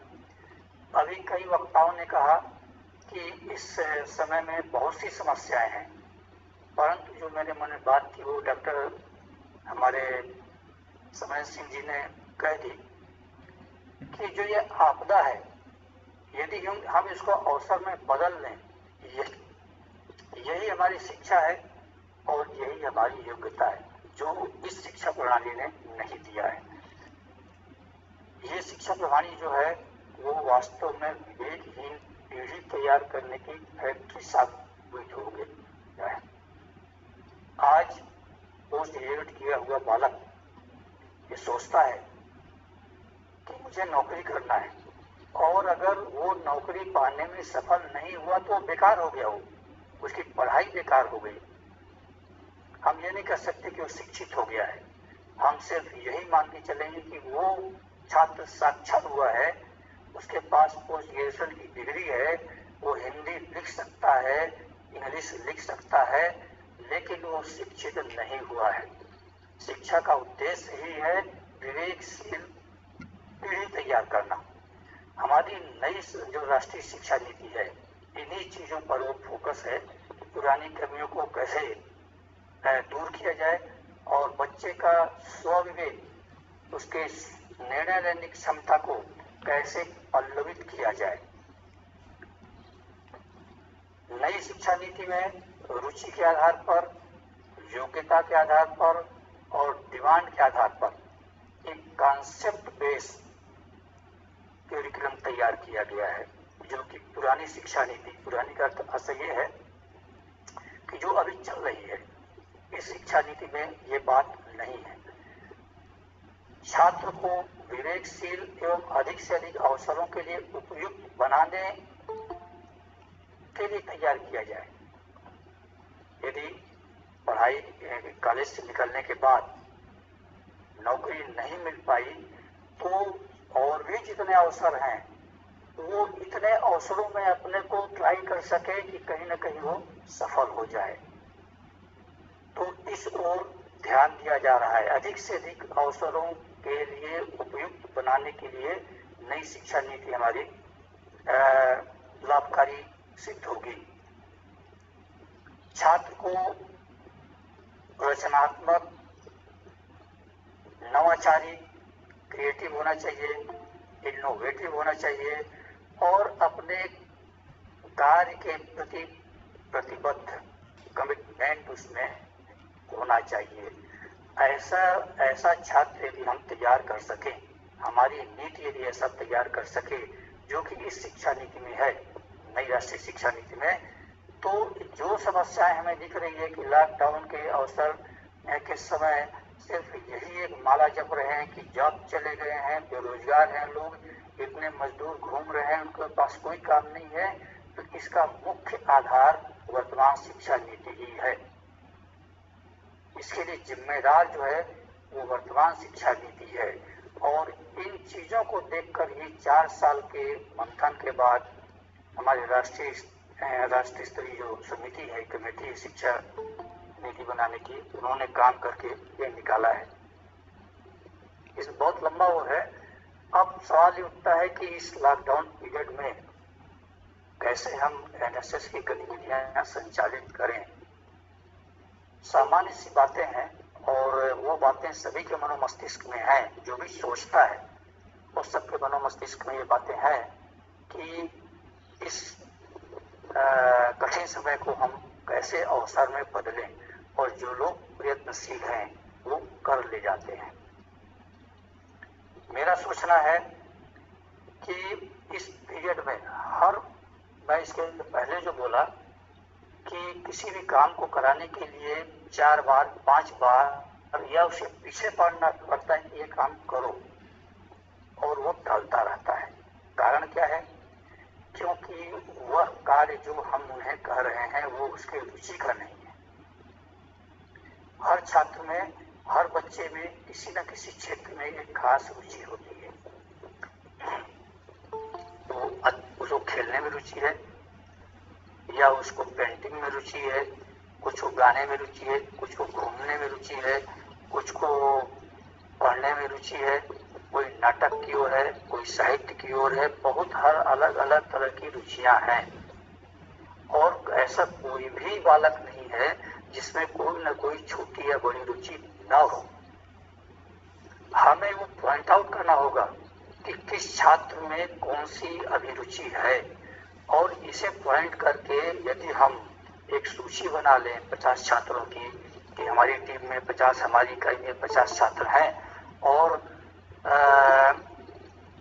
प्रत्येक छात्र किस चीज में रुचि लेता है, उस रुचि पर यदि हम लिस्ट बना ले तो जब स्कूल कॉलेज खोलेंगे उसके अनुरूप हम उसे कार्य ले सकेंगे। अभी लॉकडाउन पीरियड में हम उसको टास्क दे सकते हैं, उन्हें प्रोजेक्ट दे सकते हैं, उसके रुचि का हम अपनी योजना उस छात्र पे ना थोपें। आदरणीय समरेंद्र सिंह जी हमेशा ये कहते रहे हैं कि जो भी कार्य है सब सेवा कार्य है और सब एनएसएस के कार्य हैं। एनएसएस कोई सीमित क्षेत्र नहीं है। तो वो छात्र जो भी करेगा वो अपने लिए, परिवार के लिए या समाज के लिए करेगा, और निश्चित रूप से वो कार्य कहीं ना कहीं जुड़ेगा ही। उसे हम एनएसएस के कार्य के रूप में उसको आगे बढ़ाएं, उसे प्रोत्साहित करें कि आप बहुत अच्छे पेंटर हो, चलो कुछ इसी सब्जेक्ट पे पेंटिंग करके दिखाओ। मैंने इसका एक प्रयोग किया था अपने स्कूल में, और अच्छा प्रयोग रहा। जो अंतिम स्कूल रहा मेरा लमगांव सरगुजा का, जब मैं वहां गया तो देखा वो बिल्डिंग बाहर से बहुत ही भद्दी और कुरूप थी। करीब 4 सालों से उसका व्हाइट वॉशिंग नहीं हुई थी, बहुत गंदी दिखती थी। साल भर में लगातार ग्राम पंचायत से लेकर जनपद पंचायत, जिला पंचायत, हमारे शिक्षा विभाग, जिला शिक्षा अधिकारी, कलेक्टर, हर जगह मैंने पत्राचार 2-2, 3-3 बार किया कि इसके व्हाइट वॉशिंग की कुछ व्यवस्था करें। साल भर नहीं हो पाया। मैंने स्कूल के बच्चों को बैठाया और उनसे चर्चा की कि ये तो बहुत खराब दिख रहा है, इसको क्या किया जाए। एनएसएस के वॉलेंटियर आगे थे, उन्होंने कहा कि सर हम करेंगे। दूसरे दिन तत्काल मैंने योजना बनाई और यही बात जो मैं भी कह रहा हूँ रुचि को लेकर, हमारे जो व्यायाम शिक्षक है उन्हें कहा मैंने कि आप 9वीं से 12वीं तक के ऐसे छात्र छात्राओं को 15 मिनट के अंदर निकाल के लाओ जो चित्र बनाने में रुचि लेते हैं, पेंटिंग में। करीब 30 लड़के और लड़कियां वो निकाल के ले आए। मैं अपने IT कक्ष में उनको ले गया, जहाँ एजुसेट है, टीवी स्क्रीन है, प्रोजेक्टर वगैरह, स्मार्ट क्लास वगैरह है, और उन्हें टीवी स्क्रीन पर ट्राइबल आर्ट के 15-15 मिनट के 2 टास्क दिए कि ये ट्राइबल आर्ट है, इसे आप देख के 15 मिनट में बनाइए। आधे घंटे में सभी बच्चे 2 टास्क बना लिए, 2 चित्र। उनका मूल्यांकन किया गया। 20 लड़के अच्छे निकले जिनके हाथ सजे हुए थे। उन 20 छात्र छात्राओं को मैंने सेलेक्ट किया। 2-2 लोगों को करीब 6 बाई 3 फीट का एरिया, उन्हें ब्रश और पेंट, एक मैरून पेंट बैकग्राउंड के लिए और एक व्हाइट पेंट ट्राइबल आर्ट में चित्र में भरने के लिए, ये मैंने उपलब्ध कराए। और 3.5 दिन में, आप विश्वास करेंगे, 3.5 दिन में उन्होंने पूरी स्कूल बिल्डिंग को ट्राइबल आर्ट से सजा दिया। करीब 1100 स्क्वायर फीट का चित्र बच्चों ने बनाया।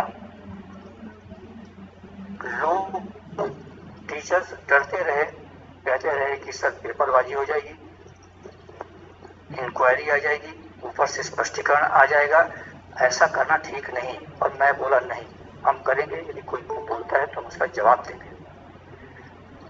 पेपर में बात आई, लेकिन बड़ी प्रशंसनीय बात हुई। स्कूल की पेपर ने प्रशंसा की और जिन्होंने देखा उन्होंने मेरे से एप्रिशिएट किया। एनएसएस के छात्र इतना काम किए हैं हमारे स्कूल में, बड़े बड़े काम। यदि मैं डाटा प्रस्तुत करूं अपने लाइव पीरियड का तो बहुत से डाटा है, और मैं वही बात है कि डाटा कलेक्शन और विज्ञापन में मेरा विश्वास नहीं है, काम करते जाना है। तो रुचि के अनुसार यदि छात्रों को टास्क दे दिए जाए अभी इस लॉकडाउन पीरियड में, और उन्हें कहें कि आप बनाओ, जब टाइम मिले एक निश्चित पीरियड दे दें, मोबाइल की सहायता से आप बताओ, तो वह छात्र अपने रुचि के काम में जरूर भाग लेगा और जरूर करेगा, थोड़ा या बहुत करेगा ही। बच्चों के साथ एक आवर्ती, एक निश्चित पीरियड में वर्चुअल मीटिंग करते रहे। बच्चों को प्रोत्साहित करें। हर बच्चे 50 यदि हमारे स्वयंसेवक रहे हैं तो 3-4-5 मीटिंग में हमारे कार्यक्रम अधिकारी महोदय लोग उनसे बात करते रहें। बीच में दोस्त की तरह बात करें कि अरे तुम क्या कर रहे हो, बताओ, अरे भाई तुम्हारे मन में क्या बात है, क्या सोच रहे हो, अरे कुछ सलाह दो भाई, कुछ आइडिया दो भाई। उनसे यदि ये बात करते रहें तो उनके मन में विश्वास लगेगा। और माइक बंद कर दें मैडम कुजूर, विश्वास जगेगा और खुलेगा, वो अपनी बात सामने लाएगा। इससे संवादहीनता की स्थिति खत्म होगी, और संवादहीनता की स्थिति खत्म होगी तो जरूर बहुत सी बातें हैं। जब 50 मस्तिष्क अलग अलग क्षेत्र में काम करेंगे तो हमारे पास 50 तरह आइडिया इकट्ठे हो जाएंगे और हम बड़े सशक्त रूप में, बड़े अच्छे ढंग से घर बैठ के लॉकडाउन पीरियड में एनएसएस का संचालन कर सकेंगे। धन्यवाद।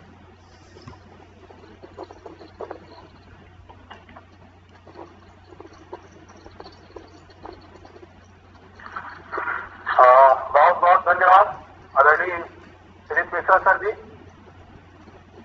आप एक अनुभव रहा है, थोड़ा सा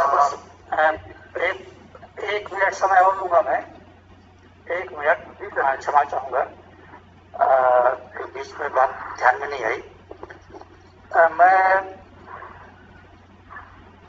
ये जो इनोवेशन है या नवाचार है या प्रयोग करें, ये लगातार करता रहता हूँ और सामान्य तौर पे जो लोग कुछ कहते हैं उसे मानता नहीं हूँ कि आपने यदि कुछ कहा उसे मैं मान लूं, ऐसा नहीं है। मैं अपनी कसौटी पर उसे कसूंगा, निरखूंगा, परखूंगा और फिर स्वीकार करूंगा अथवा अस्वीकार करूंगा। मैं कुछ एजुकेशनल फिल्में बना रहा हूँ और वो फिल्में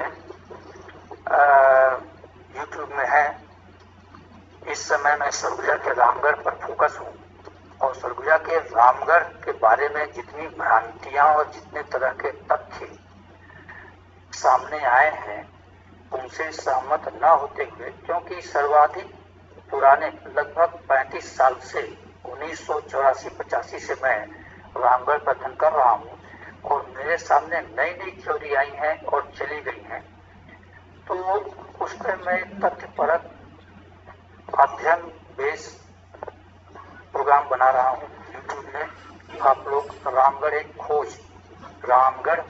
खोज के नाम पर टाइप करेंगे तो यूट्यूब में 3 पार्ट मेरे अभी पड़े हुए हैं, 4था पार्ट शीघ्र ही आ जाएगा।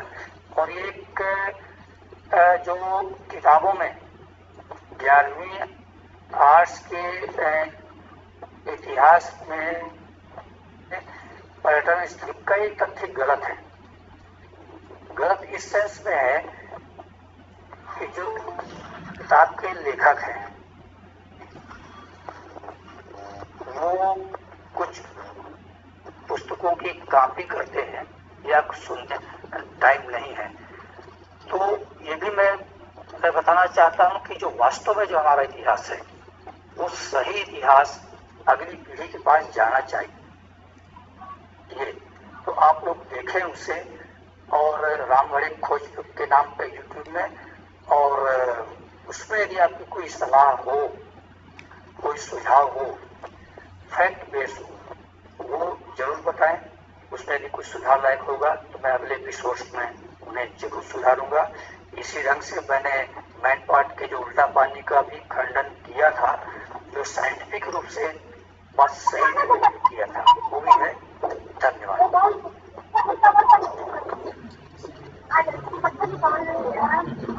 बहुत धन्यवाद आदरणीय मिश्रा सर। आपका एक लंबा अनुभव रहा है और आप मार्गदर्शन में आपने बहुत अच्छा काम किया है। समय समय पर समाज स्तर पर, राज्य स्तर पर आपके मार्गदर्शन का, आपके ज्ञानार्जन का लाभ हमारे राष्ट्रीय सेवा योजना के वॉलंटियर को मिलता रहा है और मैं आशा करता हूँ कि इसी तरह से जब जब भी हम लोगों की आवश्यकता होगी आपका सतत मार्गदर्शन हमारे नौजवान साथियों को, हम सबको मिलता रहेगा। आपने कहा कि मैं आप लोगों पर विश्वास नहीं करता, काम करने पर विश्वास करता हूँ। नया शिक्षा पर भी आपने प्रकाश डाला। कठिन समय को कैसे अवसर में बदले, अपने विद्यालय का बढ़िया उदाहरण आपने दिया है। वर्चुअल मीटिंग का सलाह आपने दिया कि उसके माध्यम से हमारे पीओ जो है हमारे वॉलंटियर को काम कराते रहे। और मैं पुनः सर जो अभी जो बात कर रहे थे कि रामगढ़ एक खोज और मैन पार्ट पर सर का जो एजुकेशनल फिल्म बना है, मैं आग्रह करता हूँ कि हम सब उसको देखें और ये सब फिल्म बनाने के लिए, तर्कसंगत बातें करने के लिए सर के प्रति आभार, धन्यवाद। बहुत बहुत धन्यवाद मिश्रा सर हम सबको आज समय देने के लिए। लीजिए इसके बाद जिनके मार्गदर्शन में और जिनके संरक्षण में संत गहिरा गुरु सरगुजा विश्वविद्यालय अंबिकापुर के द्वारा इस राज्य स्तरीय वेबिनार का आयोजन किया गया है। हमारे मार्गदर्शक विश्वविद्यालय राष्ट्रीय सेवा योजना के प्रमुख डॉक्टर अनिल कुमार सिन्हा सर को बड़े सम्मान के साथ आमंत्रित कर रहा हूँ। इससे पूर्व हमारे राज्य संपर्क अधिकारी डॉक्टर सत्येंद्र सिंह सर, हमारे विषय विशेषज्ञ डॉक्टर विजय कुमार जी और डॉक्टर सर जी ने संबोधित किया है।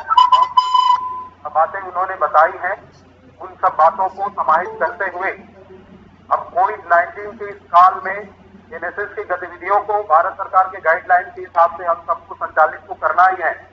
अभी मैं जिक्र करना चाहूंगा ये कि कल ही सर ने एक मैसेज डाला है हमारे क्षेत्रीय कार्यालय भोपाल से एक प्रोग्राम आया है गंदगी मुक्त भारत अभियान, जो 8 अगस्त से 15 अगस्त तक संचालित करना है। पूरे 8 दिन का समय सारणी दिया हुआ है, तो इसका भी संचालन कैसा हो इस पर भी थोड़ा सा प्रकाश डालेंगे सर जी। जो है हमारे सभी प्रोग्राम अफसर सभी साथी जुड़े हुए हैं।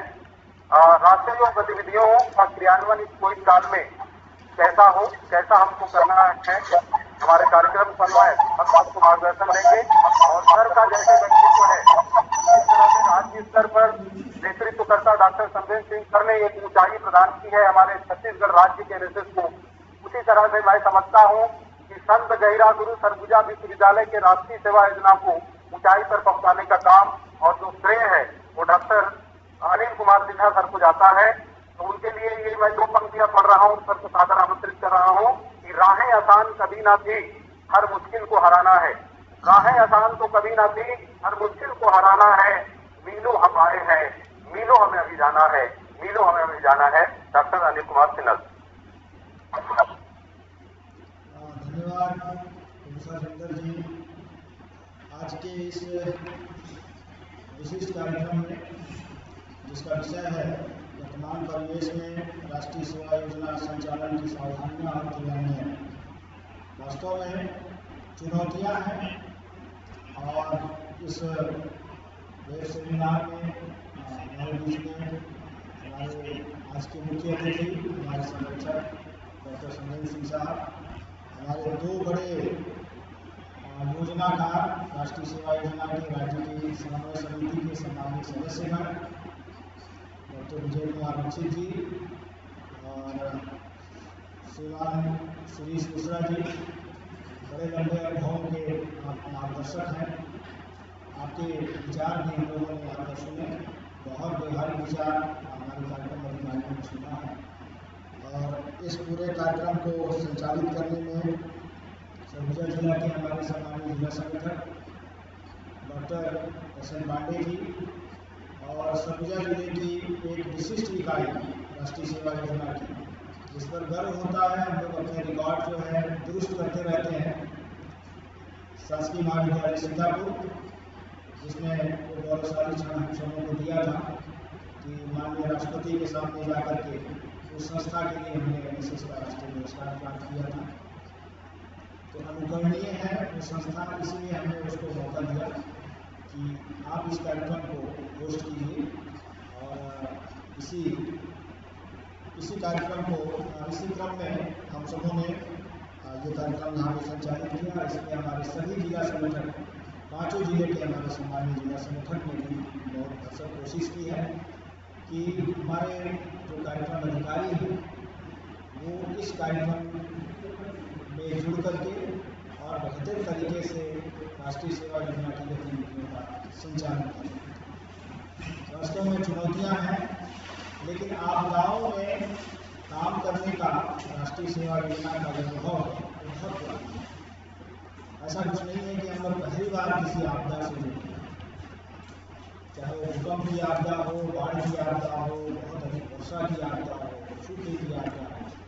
राष्ट्रीय सेवा योजना का राष्ट्रीय इतिहास, इसका जो इतिहास है राष्ट्रीय स्तर पर बहुत अच्छा रहा है और हम सब लोग सफल हुए हैं। हम सब लोग का मतलब है कि हमारे वॉलंटियर्स और हमारे कार्यक्रम जिनके मार्गदर्शन में बहुत अच्छे रिकॉर्ड हम लोगों ने तैयार किया है, उपलब्धियाँ हमने हासिल की हैं। तो हमको याद करने का वो समय है कि हम सिर्फ बैठ करके सिर्फ आपदाओं से डरेंगे। डरना तो है, ये नहीं बोल रहे हैं कि बिल्कुल हमको स्वच्छंद हो जाना है, लेकिन वास्तव में अपने विचारों को यहाँ रोकना है। हम सभी लोग जानते हैं कि राष्ट्रीय सेवा योजना NSS सिर्फ एक किसी तलेवर में जुड़ी हुई योजना नहीं है, इसको एक निर्धारित पाठ्यक्रम नहीं होता, लेकिन इसके बावजूद भी एक गाइडलाइन तो मिलती है हम सबों को। राज्य स्तर से मिलता है, भारत सरकार युवा कार्यक्रम खेल मंत्रालय से मिलता है, मासिक एक कैलेंडर होता है, एक वार्षिक कैलेंडर होता है, वो एक गाइडलाइन है, एक बेस होता है। मैं वो गाइडलाइन लेकर के बैठा इसलिए हूँ कि मुझे कुछ याद दिलवाना है कि ऐसा नहीं कि हमारे प्रोग्राम ऑफिसर उन सारे गाइडलाइंस को भूल न जाए, क्योंकि अभी स्कूली शिक्षा में भी मैं देख रहा हूँ और साथ में हमारे जो महाविद्यालयीन शिक्षा है, प्रवेश की प्रक्रिया प्रारंभ हो गई और NSS में प्रवेश के पश्चात ही हम लोगों का कोई काम शुरू होता है, ऐसा सामान्य तौर पर ये प्रक्रिया चलती है। लेकिन हमारे प्रोग्राम ऑफिसर थोड़ा ढीला हवाली ये कर रहे हैं कि हमारे पास एक पुराने वॉलंटियर्स का भी एक ग्रुप है।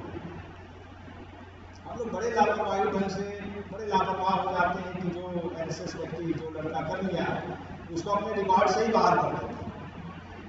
नहीं भाई, वो समाज की पूंजी है, वो हमारे लिए भी एक पूंजी है, संस्था की पूंजी है, वो समाज का एक बहुत अच्छा प्रेरक एक छात्र है। आपने उसको तैयार किया है सीख कर, उसके अंदर समाज सेवा का गुण आपने भरा है, उसको छोड़ना नहीं है। जब तक आपके आसपास में है, जब तक आपके इर्द गिर्द में है, जब तक आपको समीप है, अब तो वर्चुअल ढंग से भी अब समीपी होती है, समीप का भाव होता है, हम ऑनलाइन भी जुड़ करके उसके समीपता का लाभ उठाते हैं। लेकिन हम लोग कर क्या रहे हैं, मोटे तौर पर बहुत ही ट्रेडिशनल तरीके से, जो आज से 5 साल 7 साल पहले होता था, जिसके कोई संपर्क नंबर नहीं होते थे, कोई संपर्क का कोई तरीका नहीं होता था, सिर्फ पंजीयन में एक सूची में नाम रहता था, ए प्रमाण पत्र बी प्रमाण पत्र का उत्तीर्ण होने के पश्चात वो हमसे आउट हो जाता था, हमसे बहुत दूर चला जाता था। ऐसा नहीं होना चाहिए। हम अपने पुराने छात्रों को भी अपना धरोहर, आज इस कोविड-19 का जो पेंडेमिक का जो समय है, ये जो आपदा का समय है, विश्वव्यापी जो समस्या है, उसको हम अपनी स्थानीय समस्या ही उसको हम कहते हुए उसमें हम काम करें। सिर्फ राष्ट्रीय स्तर की समस्या है या अंतर्राष्ट्रीय स्तर की समस्या है, ये कह देने से हमारी जिम्मेदारी खत्म नहीं होती। डॉक्टर बख्शी साहब ने बहुत अच्छा बताया कि जसपुर जिले में उनके यहाँ पलायन करने वाले श्रमिकों की एक बहुत बड़ी समस्या उभर के आई है। उनके रोजगार की समस्या, उनके आवास की समस्या निश्चित रूप से अध्ययन की विषय वस्तु है। तो सारे जो विद्यार्थी हैं सब जानते हैं कि सबको अध्ययन से जुड़ा हुआ ही रहना है, चाहे हमारे विद्यार्थी हो चाहे हमारे शिक्षक। सबका काम वस्तुतः जो है समाज को बहुत समीप से देख करके, उसको महसूस करके, उसकी समस्याओं को बहुत बारीकी से समझना और उस समझ को समाज तक और भी बताना और उसको सरल ढंग से समझाना, उसके निराकरण के उपाय भी ढूंढना, ये भी तो समाज सेवा है। तो ये काम हम बहुत ज़्यादा फील्ड में बहुत ज़्यादा घूम करके भी नहीं कर सकते, करना जरूरी नहीं है। हमारे पास बहुत सारे हमारे आसपास में ऐसे लोग होंगे, जैसा कि बताया गया, अभी सरगुजा में भी कुछ इस तरह की समस्याएं हैं जो बाहर जाते हैं काम करने के लिए, उनका भी अध्ययन बहुत अच्छे से किया जा सकता है। बहुत सारे NGO होते हैं, वो भी उनके पास भी बहुत सारे डेटा होते हैं, बहुत सारे उनके पास पते होते हैं। हम अकेले जा सकते हैं वहाँ पर, हमको रैली अभी हो सकता है कि हमको रैली नहीं निकालना है, हमको गैदरिंग नहीं करना है, लेकिन 1 लोग 2 लोग 4 लोग 5 लोग 6 लोग मिल करके बहुत सारे कामों को एक सामाजिक दूरी बनाते हुए, एक फिजिकल दूरी बनाते हुए, सामाजिक दूरी नहीं बोल रहा हूँ, फिजिकल डिस्टेंसिंग बनाते हुए, उसका अनुपालन करके हमको बहुत सारे काम हम इस तरह से कर सकते हैं। अब अभी मैं जुलाई और अगस्त की बात जब कहूँ, तो मेरा एक स्वार्थ है कि सारे प्रोग्राम ऑफिसर्स को मैं अपना कैलेंडर बताना चाह रहा हूँ कि जुलाई और अगस्त हमारा वैद्यकीय पंजीयन का समय होता है। अगस्त में हम लोग वृक्षारोपण करते हैं। वृक्षारोपण के लिए मैं बार सूचनाएं निकालता हूँ। ठीक है, हम 25-50 पर एक जगह इकट्ठे होकर के कोई बहुत बड़े जगह को में वृक्षारोपण नहीं कर सकते, लेकिन यदि हमारे पास अपने वॉलंटियर्स की सूची है, उनसे हमारा जीवन संभव है, तो हम उन छात्रों को अपने घर में ही 5-5 पौधे लगाने के लिए बोल सकते हैं, जहाँ वो बहुत अच्छे से सुरक्षा करें। और पौधों का जो प्लांटेशन है वो स्थान मायने नहीं रखता कि हम स्कूल में ही करें या कॉलेज में ही करें, वो कहीं भी करें तो समाज के लिए बड़ा योगदान है। वो इस पूरे पर्यावरण को बचाने के लिए आपका महती एक योगदान है। तो इसको हम ना भूलें और ये कहें कि सर जब हम स्कूल जाएंगे तभी हम करेंगे, जब हम संस्था में पहुंचेंगे छात्रों की भीड़ इकट्ठा करेंगे तभी हम करेंगे। मेरा आशय ये है कि हम जहाँ कहीं भी, हमारे पास 20 बच्चों का 20 वॉलंटियर्स हमारे पास अभी प्लान है, इन 20 बच्चों से हम 100 पौधे बड़े आराम से हम प्लांट कर सकते हैं एक संस्था में। और हमारे संभाग में 5 जिले में 15,000 छात्र हैं। हम 7,000 की भी अगर बात करें कि 7,000 हमारे संपर्क में है, तो हम उससे एक छात्र से यदि हम 5 पौधे के लिए, पहले हम 2 पौधों के लिए कहते थे, इस बार हम कह रहे हैं कि हम 5 पौधे लगाएं हमारे प्रोग्राम ऑफिस, तो बहुत बड़ी संख्या हो जाएगी। तो ये संख्या हम आंकड़ों के लिए नहीं कह रहे हैं कि सरगुजा यूनिवर्सिटी को आपने मिल जाए, लेकिन हमारा जो काम है उस काम का थोड़ा उसका महत्व बढ़ जाएगा। एक वॉलंटियर्स के अंदर होगा कि वो चाहे वो NSS कर चुका हो, एक प्रमाण पत्र पास हो गया हो, बी प्रमाण पत्र पास हो गया हो, उसके बावजूद भी वो है तो वो स्वयंसेवक ही, क्योंकि जीवन भर उसको रहना है स्वयंसेवक। एक कलेक्टर बिटिया जो है उत्तर प्रदेश की, जो कहती है बड़ी शान से कि मैं NSS की वॉलंटियर्स थी और मुझे सबसे अच्छा काम करने में मजा आता था शिक्षा के क्षेत्र में और नारी सशक्तिकरण के क्षेत्र में।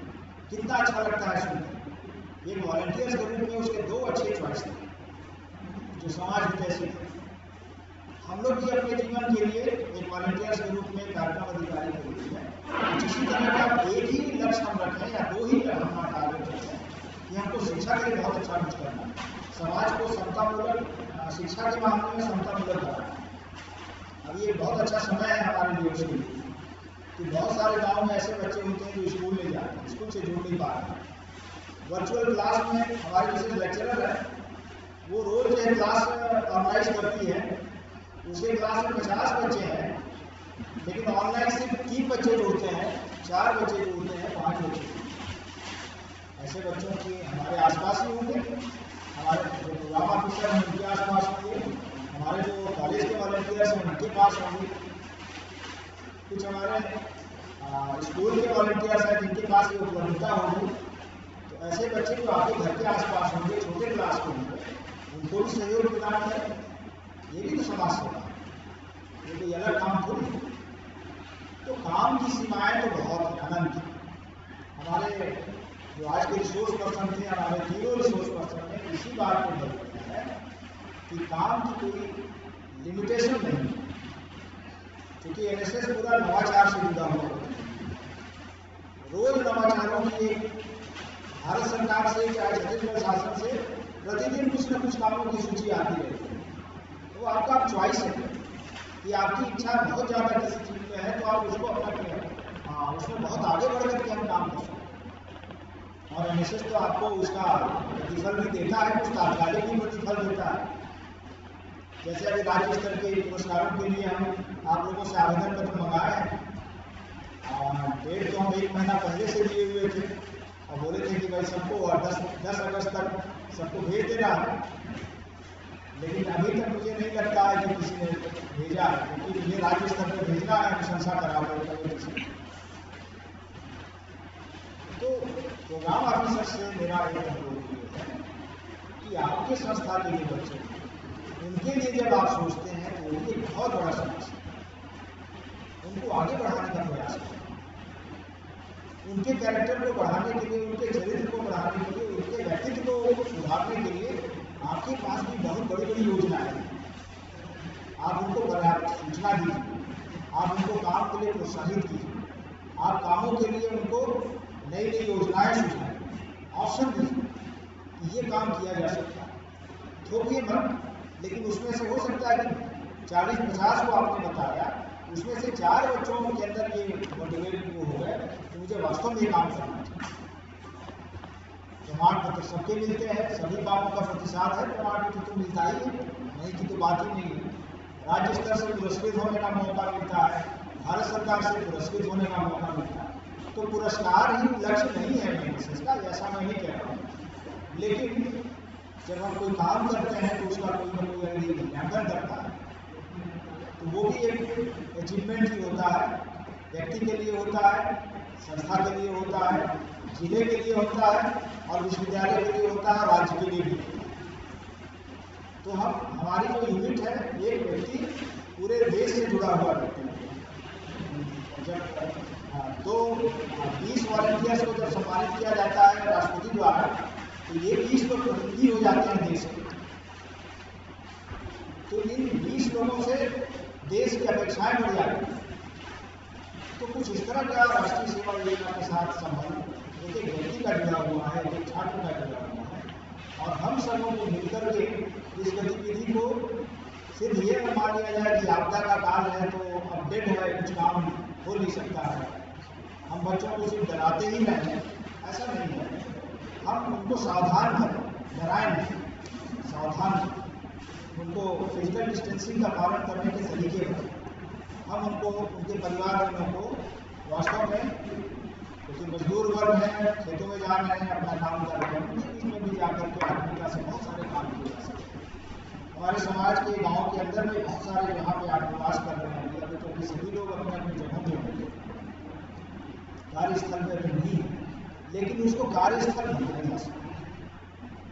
कार्यस्थल बना करके ईमानदारी से यदि काम करें, सिर्फ घर में ही न बैठे रहें, लॉकडाउन है, बंद है, तो ऐसी स्थिति में सिर्फ घर में ही नहीं बैठना है। हम सब लोग तो रोज जा रहे हैं ऑफिस, जिम्मेदारियां इसलिए जा रहे हैं।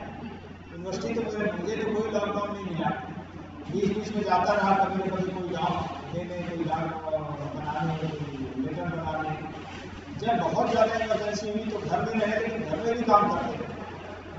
तो इसी तरह से हम सबों को प्रेरित होना है और हमारे पास जो वॉलंटियर्स हैं उनको प्रेरित करना है, क्योंकि प्रेरक आप, हमारे कार्यक्रम अधिकारी ही प्रेरक हैं। मैं तो उन्हीं को मानता हूँ, क्योंकि उनके ही सोचने पर, उनके ही सब कुछ करने पर ही सब कुछ होता है। सच कहिए तो समेत सिंह साहब जी बोल रहे थे कि वॉलंटियर्स का किया गया काम ही वास्तव में राष्ट्रीय स्तर पे आंकड़े बनते हैं। तो ये आंकड़े सबको मिलता है। प्रोग्राम ऑफिसर का किया गया काम, प्रेरित किया गया जो काम है, और वो वॉलंटियर्स के द्वारा जो संपादित काम है, वही काम भारत सरकार के काम है।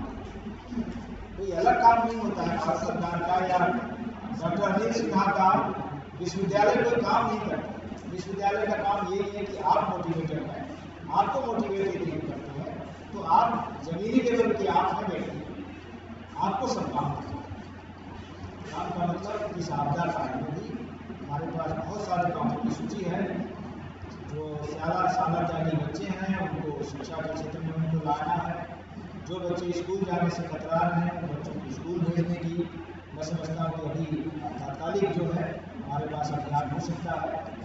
हम उनको फिजिकल डिस्टेंसिंग के लिए सिखाएं, हम उनको सुरक्षित सेहतमंद बनने के लिए सिखाएं। आरोग्य जो संस्थान हैं उनके जो गाइडलाइन हैं उसको बताने की ज़रूरत है। तो घर घर जाकर भी कुछ काम हो सकता है और बहुत ज़्यादा गैदरिंग तो नहीं करना है, लेकिन व्यक्तिगत स्तर पर बहुत सारे काम संपादित कर सकते हैं। बहुत सारी सूची आई है, डॉक्टर समेत सिंह साहब ने भी बताया, विजय रक्षी साहब ने भी बहुत सारे व्यवहारिक उपाय बताए हैं। मैं तो समय समय पर आप सबों को आदेश देता ही रहता हूँ व्हाट्सएप ग्रुप पर, लेकिन मैं समझता हूँ कि आज के इस वेबिनार में, इस कार्यक्रम में कुछ बातों को हमको यही समझना है कि सिर्फ चुप बैठना सॉल्यूशन नहीं। आप चुप हो जाएंगे तब तो पूरा सिस्टम ही खामोश हो जाएगा।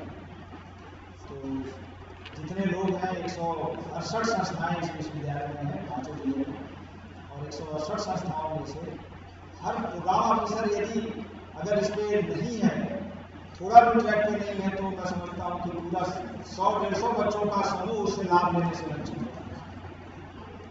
और यदि एक कार्यक्रम अधिकारी थोड़ा भी सजग है तो कम से कम 50 बच्चों को तो वो लागू कर ही सकते हैं। प्रत्यक्ष तौर पर जो सीधे जुड़े होते हैं, व्हाट्सएप से जुड़े होते हैं, अपना हर संस्था में ग्रुप होता है, तो अपने छात्रों को उसी तरह से प्रेरित करते रहिए, थोड़ा आलस्य त्यागिए, थोड़ा जो हो सकता है कि आपको लगता होगा कि पैसे इसमें खर्च होते हैं, तो मैं भी समझता हूँ कि समाज सेवा का जो अनुपम उदाहरण है इन सब कामों से, तो बहुत ज़्यादा समाज सेवा है, पैसे जो है, और मैं समझता हूँ NSS का जो पैसा है वो कुछ इसी तरह के कामों में इस साल लगाना आपको ज़्यादा पड़ेगा। बहुत ज़्यादा नाश्ते में, बहुत ज़्यादा गैदरिंग में शायद इस साल नहीं जरूरत पड़े, आपको ज़्यादातर वेबिनार में, ज़्यादातर अपने जो पैकेज है उसमें जो नेट का है पैकेज जो है वही सब दिलवाना ज़्यादा पड़ेगा, और उसमें आप अपने बच्चों को ही मोटिवेट करें, और अपने प्रशिक्षण भी अपने लिमिट स्तर पर प्रशिक्षण को लगातार देते हैं। और मैं समझता हूँ कि चूँकि आप ही प्रेरणा है, आप ही प्रेरणा है।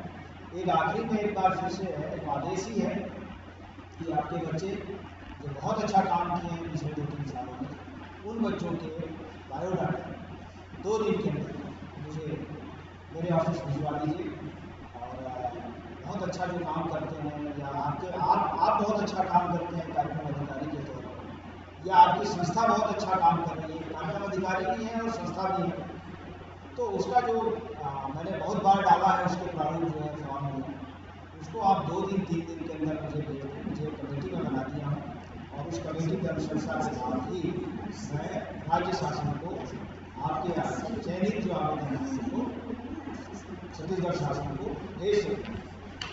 इतनी सी बात कुछ कहनी थी, और सतत संपर्क अपने छात्रों से बनाए रखें, और जिले का जो ग्रुप है उससे उसको भी प्रतिदिन देखें, प्रतिदिन देखें। मेरा बस यही है आज के इस वेबिनार में।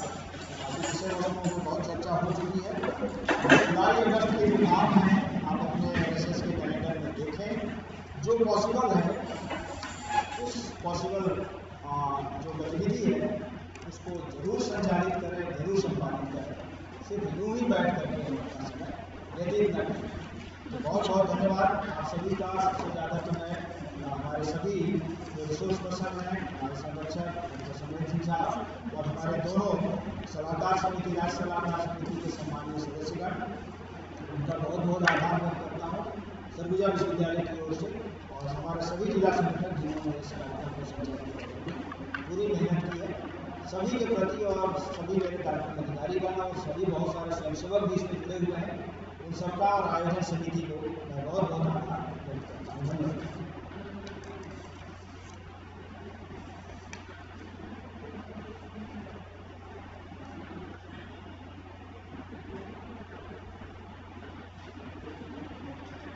इंदर सर आवाज नहीं आ रही है। इंदर सर, हेलो, आवाज आ गई आवाज तो आ गई। जय हिंद साहब, आ गई सर, हाँ आ गई आवाज। हेलो, हाँ आवाज आ रही है आवाज आ रही है जी। हेलो, हाँ आपकी आवाज आ रही है। आपकी आवाज आ रही है, आ रही सर। हाँ जी, जय हिंद, बहुत बहुत धन्यवाद सर वेबिनार का। बहुत बहुत धन्यवाद आदरणीय सिन्हा सर, जो मार्गदर्शन आपने दिया है। जितने भी हमारे कार्यक्रम अधिकारी साथी हैं, वर्तमान कोविड की जो सावधानियां हैं उसको ध्यान में रखते हुए, और जो भी गतिविधियां हैं जुलाई, अगस्त, सितंबर, अक्टूबर के यथासंभव स्थानीय स्तर पर पूरे कोविड के नियमों का पालन करते हुए हमारे बच्चे कम से कम संख्या में गतिविधियों को संचालित करें। और आदरणीय सिन्हा सर ने कहा कि आप ही प्रेरक हैं। जितना मैं तो मानता हूं कि मेरा कार्यक्रम अधिकारी जितना एक्टिव होगा, जितना सक्रिय होगा, उस संस्था के बच्चे उतने अच्छे ही बेहतर काम करेंगे। और सर भी अभी कह रहे थे कि आप सुस्त पड़े हुए, जो सुस्त होगा वो क्या काम करेगा। और निसंदेह समाज आपकी तरफ देख रहा है। NSS के आप प्रोग्राम अफसर हैं, आपकी समाज में जिस जगह पे आप रहते हैं, जिस जिले में आप रहते हैं, आपकी अलग से एक छवि है। उस छवि को मेंटेन करिए, और अपने बच्चों के माध्यम से इस आपदा काल में भी, सिन्हा सर कह रहे थे कि NSS का पुराना इतिहास है। आपदाओं के समय ही सबकी परीक्षण होती है, और उसमें NSS हमेशा खरा उतरता रहा है। वर्तमान समय में भी, इस कोविड में भी हमारे बच्चों ने आपके मार्गदर्शन में बहुत अच्छा काम किया है। सभी बधाई के पात्र हैं, हमारे कार्यक्रम अधिकारी बधाई के पात्र हैं। अब इस कोविड से समाज में जो विकृतियां आएंगी, उस विकृतियों के प्रति जन जागरूकता उत्पन्न करने का काम भी हमारे कार्यक्रम अधिकारियों को अपने बच्चों के माध्यम से करना है। इससे पहले कि मैं आज के हमारे होस्ट संस्था के प्रिंसिपल मैडम को आभार प्रदर्शन के लिए आमंत्रित करूं, यदि किसी कार्यक्रम अधिकारी या किसी वॉलंटियर को कुछ सवाल करना हो, आदरणीय सिन्हा सर हमारे बीच में है, मैं चाहूंगा कि वो उनका सवालों का जवाब दें और उनका समाधान भी सर करेंगे। यदि किसी को कुछ कहना है तो स्क्रीन पे आए और अपनी बात रखें।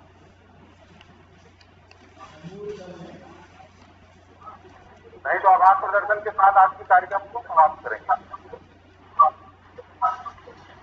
भवानी सर। जय हिंद सर। जय हिंद जय हिंद। बहुत बढ़िया सर, बहुत अच्छा लगा सर।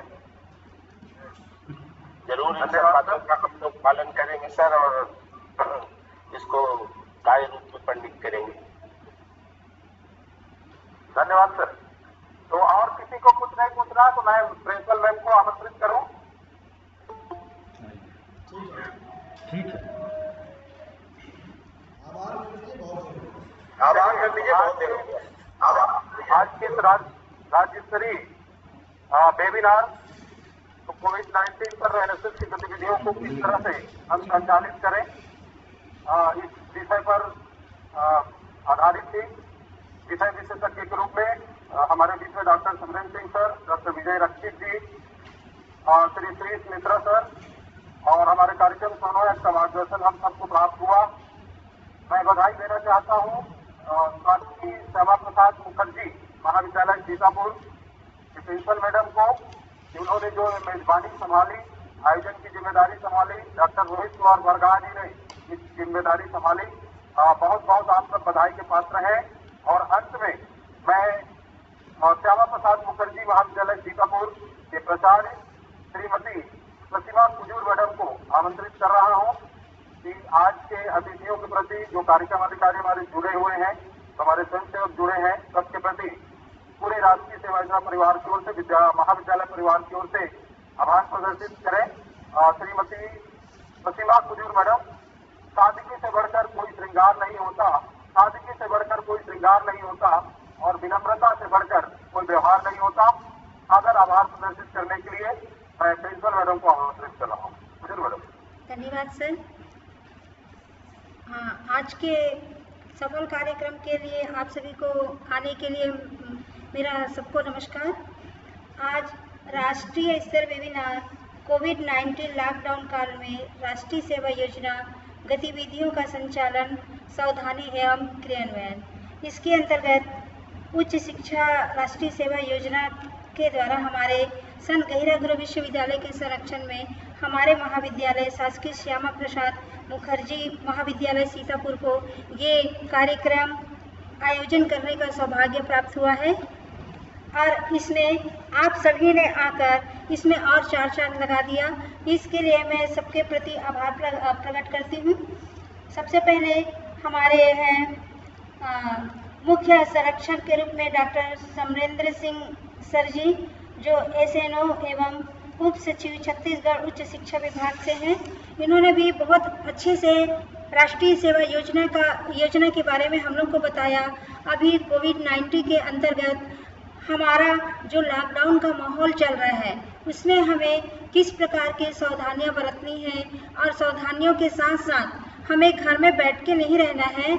उसके अलावा इन सावधानियों को लागू करते हुए किस तरह से कार्यक्रम हमें करना है, इन सब के बारे में भी उन्होंने बहुत अच्छे से बताया। और उन्होंने ये भी कहा कि हमेशा हमारे इसमें विपत्तियां आते रहती हैं, संकट आते रहती हैं, परंतु हर विपत्ति और संकट हमें कुछ न कुछ बातें सिखाकर ही जाती हैं। हम देखते हैं कोविड-19 भी जो लॉकडाउन का हमारा माहौल है, इसमें भी इन्होंने हमें बहुत कुछ सिखाया। जैसे कि हमने सोचा ही नहीं था कि हम कभी ऑनलाइन पढ़ाई करेंगे। हमने तो यही सोचा, पहले हमारे ज़माने में मतलब शिक्षा का अलग ही माहौल था। अभी हमारा इसमें है कि हम कॉलेज या विद्यालय जाकर शिक्षा ग्रहण करते थे, परंतु अब ऐसा आ गया कि हम ऑनलाइन के द्वारा शिक्षा ग्रहण कर रहे हैं, बच्चों को शिक्षा दे रहे हैं, बच्चे इसमें जुड़ रहे हैं और शिक्षा प्राप्त कर रहे हैं। तो घर बैठे ही ये सारी सुविधाएं हैं। इसका एक वो ये हुआ कि जो मोबाइल चलाना नहीं जानते वो भी अब सीखने लगे हैं। तो हर एक चीज़ में हम देखते हैं कि कुछ न कुछ हर एक चीज़ हमको सिखा कर जाती है। इसके अलावा छात्र छात्राएं समाज की सेवा करते हुए अपने किस प्रकार से अपने उद्देश्यों को स्पष्ट करें, वे पढ़ाई किस उद्देश्य से करते हैं और क्यों कर रहे हैं, और समाज के प्रति उनके क्या जिम्मेदारी होना चाहिए, क्या कार्य होना चाहिए, ये सभी चीज़ों को आपने उनको बहुत अच्छे से समझाया और बहुत अच्छे से बताया। ये सभी आपके अच्छे विचार और मार्गदर्शन के लिए मैं आपका बहुत बहुत आभार प्रकट करती हूँ। धन्यवाद। उसके बाद हमारे मुख्य वक्ता के रूप में है डॉक्टर विजय कुमार रक्षित जी, एनएसएस राज्य सलाहकार समिति के पूर्व सदस्य, जो वर्तमान समय में हमारे प्राचार्य एनईएस कॉलेज के प्राचार्य भी अभी वर्तमान समय में हैं। मैं उनका भी बहुत आभार प्रकट करती हूँ। उन्होंने भी आपदा प्रबंधन एवं राष्ट्रीय सेवा योजना के अंतर्गत हमें बहुत अच्छी जानकारी दी है, हमारे छात्रों को भी, और इसमें जो कार्यक्रम अधिकारी हैं, कार्यकर्ता हैं, सभी को उन्होंने बहुत अच्छी जानकारी दी है और इन सभी के लिए मैं उसको बहुत बहुत धन्यवाद देती हूँ। इसके अंतर्गत इन्होंने ये कहा है कि हमें गूगल के द्वारा प्रवेशित जो हमारे नए छात्र हैं उनको हम किस प्रकार से प्रशिक्षित कर सकते हैं, उनके हम घर बैठे उनको किस प्रकार से हम उनका सहयोग कर सकते हैं फॉर्म भरने में, एनएसएस के बारे में हम उनको किस प्रकार से मतलब बता सकते हैं। ये सभी की आपने बहुत अच्छी जानकारी दी है, जिसका हमारे भूतपूर्व जो छात्र हैं वे इन विधियों को अपनाकर नए छात्रों को वे मार्गदर्शन करेंगे, ये मैं आशा करती हूँ और आपका बहुत बहुत आभार प्रकट करती हूँ। धन्यवाद। उसके बाद हमारे अगले वक्ता हैं श्री श्रीश कुमार मिश्रा जी, राज्य सलाहकार समिति के सदस्य। मैं आपका भी बहुत आभार प्रकट करती हूँ। आपने भी बहुत अच्छे तरीके से हमारे छात्र छात्राओं को बताया है कि उसे किस प्रकार से क्रिएटिव होना चाहिए, नई शिक्षा नीति के अंतर्गत उनको जुड़कर किस प्रकार से मतलब कार्य करना चाहिए, और पढ़ाई के साथ साथ बच्चों के कौशल विकास का भी ध्यान देना चाहिए। और हम यदि बच्चों को समझ सकें और उसको जान सकें, उनकी रुचियों को जान सकें तो ज़्यादा बेहतर है।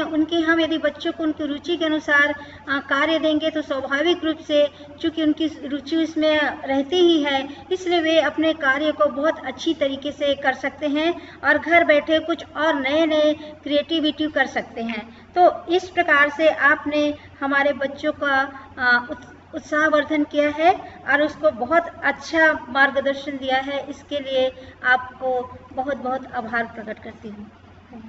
उसके बाद हमारे अगले प्रवक्ता हैं डॉक्टर अनिल कुमार सिन्हा जी, कार्यक्रम समन्वयक, राष्ट्रीय सेवा योजना, संत गहिरा गुरु विश्वविद्यालय सरगुजा छत्तीसगढ़। इनका हमें मार्गदर्शन हमेशा मिलते रहता है और इसके अंतर्गत हम देखते हैं कि जो भी हमें परेशानियां आती हैं, चूँकि हम उनके पड़ोस में ही रहते हैं, पास में ही रहते हैं, इसलिए हम कभी फ़ोन से आ जाते हैं, कभी स्वयं भी मिलने चले जाते हैं और अपनी समस्याओं का समाधान करने के लिए उनके पास आते हैं और बहुत सरल तरीके से और अच्छे तरीके से वे मतलब हमारी समस्याओं का समाधान करते हैं, हमें उपाय बताते हैं। तो इनका भी बहुत बहुत धन्यवाद। इन्होंने भी बहुत अच्छे अपने विचार रखे हैं। जैसे कि अभी हम देखते हैं कि हमारा पर्यावरण से जुड़ा जो पर्यावरण से संबंधित जो है, उसके आधार पे सर ने कहा है कि कम से कम हम इस बच्चों को, अपने एनएसएस के बच्चों को कम से कम 5 पेड़ लगाने के लिए प्रोत्साहित करें। और पेड़ लगाने के लिए विशेष जगह की आवश्यकता नहीं है, वे कहीं पर भी पेड़ पौधे लगा सकते हैं, अपने आंगन में लगा सकते हैं, या फिर हम देखते हैं कि कहीं नर्सरी में जाकर पेड़ पौधे लगा सकते हैं, जहां पर पेड़ पौधों का संरक्षण भी हो सकता है। तो इस प्रकार से पर्यावरण को बचाने का और उसको बढ़ाने का एक अच्छा वातावरण हमें उपलब्ध कराने के लिए उन्होंने अपना बहुत सुंदर विचार हमारे सामने रखा है। और इसके अलावा भी उन्होंने बहुत सारी जानकारियां दी हैं कि हम दूरी बनाकर भी हम एक दूसरे से कैसे जुड़े रह सकते हैं। हमारे जो पुराने छात्र हैं वे हमारे समाज के, हमारे महाविद्यालय के और इस प्रकार के हमारे धरोहर हैं, इसलिए निकलने के बाद भी हम उनको ना छोड़ें और उनसे मतलब किसी भी माध्यम से, फ़ोन के माध्यम से, ऑनलाइन के माध्यम से उनसे हम जुड़े रहकर उन्होंने जो इतने वर्षों में जो उन्होंने ज्ञान प्राप्त किया है उन ज्ञान का उपयोग हम नए बच्चों, उनके द्वारा नए बच्चों को दिला सकें, इसलिए हमको उनसे जुड़े रहना चाहिए, उनको हमें भूलना भी नहीं चाहिए। इस प्रकार और भी बहुत सारे ज्ञानवर्धक बातें उन्होंने कही हैं, इसलिए मैं उनको बहुत बहुत धन्यवाद और आभार प्रदर्शन करती हूँ। उसके बाद हमारे आते हैं डॉक्टर एस.एन. पांडे जी, जिला संगठन सरगुजा राष्ट्रीय सेवा योजना, राजीव गांधी शासकीय पीजी महाविद्यालय अंबिकापुर। सर का भी बहुत बहुत धन्यवाद एवं आभार प्रकट करती हूँ, क्योंकि उन्होंने भी हमारा बहुत मार्गदर्शन किया है। हम भी मतलब उनसे कभी भी मिल सकते हैं, क्योंकि पास में होने के कारण हम उनसे भी संपर्क बनाए रखते हैं। हमेशा वे भी हमारा सहयोग करते हैं हर कार्यक्रम में। आज भी हमारे कार्यक्रम में आयोजन करने में उन्होंने हम सफल अपना योगदान प्रदान किया है, और जिसके कारण हमारा कार्यक्रम अच्छे से संचालित हो पाया। इसके लिए मैं उनको भी बहुत बहुत बधाई एवं धन्यवाद देती हूँ। उसके बाद हमारे हैं डॉक्टर उमेश कुमार पांडे जी, जो कि टेक्निकल सपोर्ट सहयोग हैं। उनके बिना तो हमारा कार्यक्रम सफल होना संभव ही नहीं है, क्योंकि टेक्निकल प्रॉब्लम यदि हमारे इसमें आ जाती है तो हम एक दूसरे से जुड़ नहीं पाते, एक दूसरे से संपर्क नहीं कर पाते, और आज का हमारा वेबिनार सफलतापूर्वक नहीं हो पाता। तो इस प्रकार से उन्होंने अपने टेक्निकल सहयोग हमको प्रदान किया है, इसके लिए भी उसका भी आभार प्रदर्शन करती हूँ। उसके बाद हमारे कार्यक्रम के संचालक प्रोफेसर MC हिमधर सर जी, जिला संगठन कोरिया सूरजपुर राष्ट्रीय सेवा योजना, जिन्होंने बहुत अच्छे से हमारे कार्यक्रम को सफल बनाने के लिए बहुत अच्छा संचालन किया, और उनकी मधुर वाणी से हमारा कार्यक्रम और अच्छे से हुआ, और अच्छे संचालन, अच्छा कार्यक्रम सभी के सहयोग से हुआ। इनके लिए वो भी बधाई के पात्र हैं, और मैं उनका भी आभार प्रदर्शन करती हूँ। इसके बाद हमारे महाविद्यालय के कर्मठ जो हमारे सर हैं, इस कार्यक्रम के संयोजनकर्ता डॉक्टर रोहित कुमार बरगा जी, कार्यक्रम अधिकारी राष्ट्रीय सेवा योजना के हमारे शासकीय श्यामा प्रसाद मुखर्जी महाविद्यालय में अभी पदस्थ हैं। उन्होंने बहुत कर्मठतापूर्वक अपने काम को करते हैं, और ये इसके लिए भी वे आगे आए और इनका बहुत अच्छे तरीके से संचालन किया, उसको बहुत अच्छी इसका सहयोग किया है, और बहुत सारे हमारे कॉलेज को उन्होंने हमारे कॉलेज का नाम रोशन किया है, अवार्ड दिलाया। इन सारी चीज़ों के लिए मैं उसको बहुत बहुत बधाई देती हूँ और उसका भी आभार प्रदर्शन करती हूँ। उसके बाद लास्ट में हमारे राष्ट्रीय सेवा योजना के कार्यक्रम अधिकारी एवं स्वयं सेवकों को भी बधाई एवं उनको भी आभार प्रदर्शन करना चाहती हूँ, क्योंकि उन्हीं के द्वारा हमारा राष्ट्रीय सेवा योजना कार्यक्रम जो है सफल होता है, और उन्हीं के माध्यम से हमारा सभी कार्यक्रम चलते हैं। यदि वे ना रहें तो हमारा कार्यक्रम जो है नहीं चल पाएगा। तो उन सभी को बहुत बहुत बधाई। और इतना ही कहकर मैं अपने वाणी को विराम देती हूँ। धन्यवाद।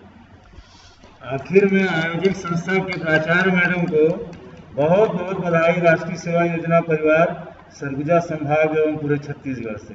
बहुत बहुत धन्यवाद सभी को। और आज के हमारे सरगुजा विश्वविद्यालय के समन्वयक डॉक्टर अनिल कुमार सिन्हा सर की अनुमति से इस कार्यक्रम को संपन्न घोषित किया जाता है। Thank you all very much. Feedback आपके मेल पे पहुंच जाएगा। आप सभी के मेल पे फीडबैक फॉर्म पहुंच गया है। कृपया आप उसको भरकर सबमिट कर दीजिएगा। 1-2 दिन में आप सभी का सर्टिफिकेट आपके मेल पे पहुंच जाएगा। 2-3 दिन लग जाता है, एक दिन में थोड़ा ज़्यादा नहीं हो पाता है। तो बहुत बहुत धन्यवाद आप सभी को। फीडबैक ध्यान से भर के आप सबमिट कर दीजिएगा। शुरू में ही गया है, जहाँ पे लिंक था जुड़ने के लिए वहीं पे फीडबैक लिंक भी है, तो कृपया आप सभी लोग भर के सबमिट कर दीजिएगा फीडबैक फॉर्म को। Thank you very much. और सर की अनुमति से इस कार्यक्रम को संपन्न घोषित किया जाता है। Thank you all very much.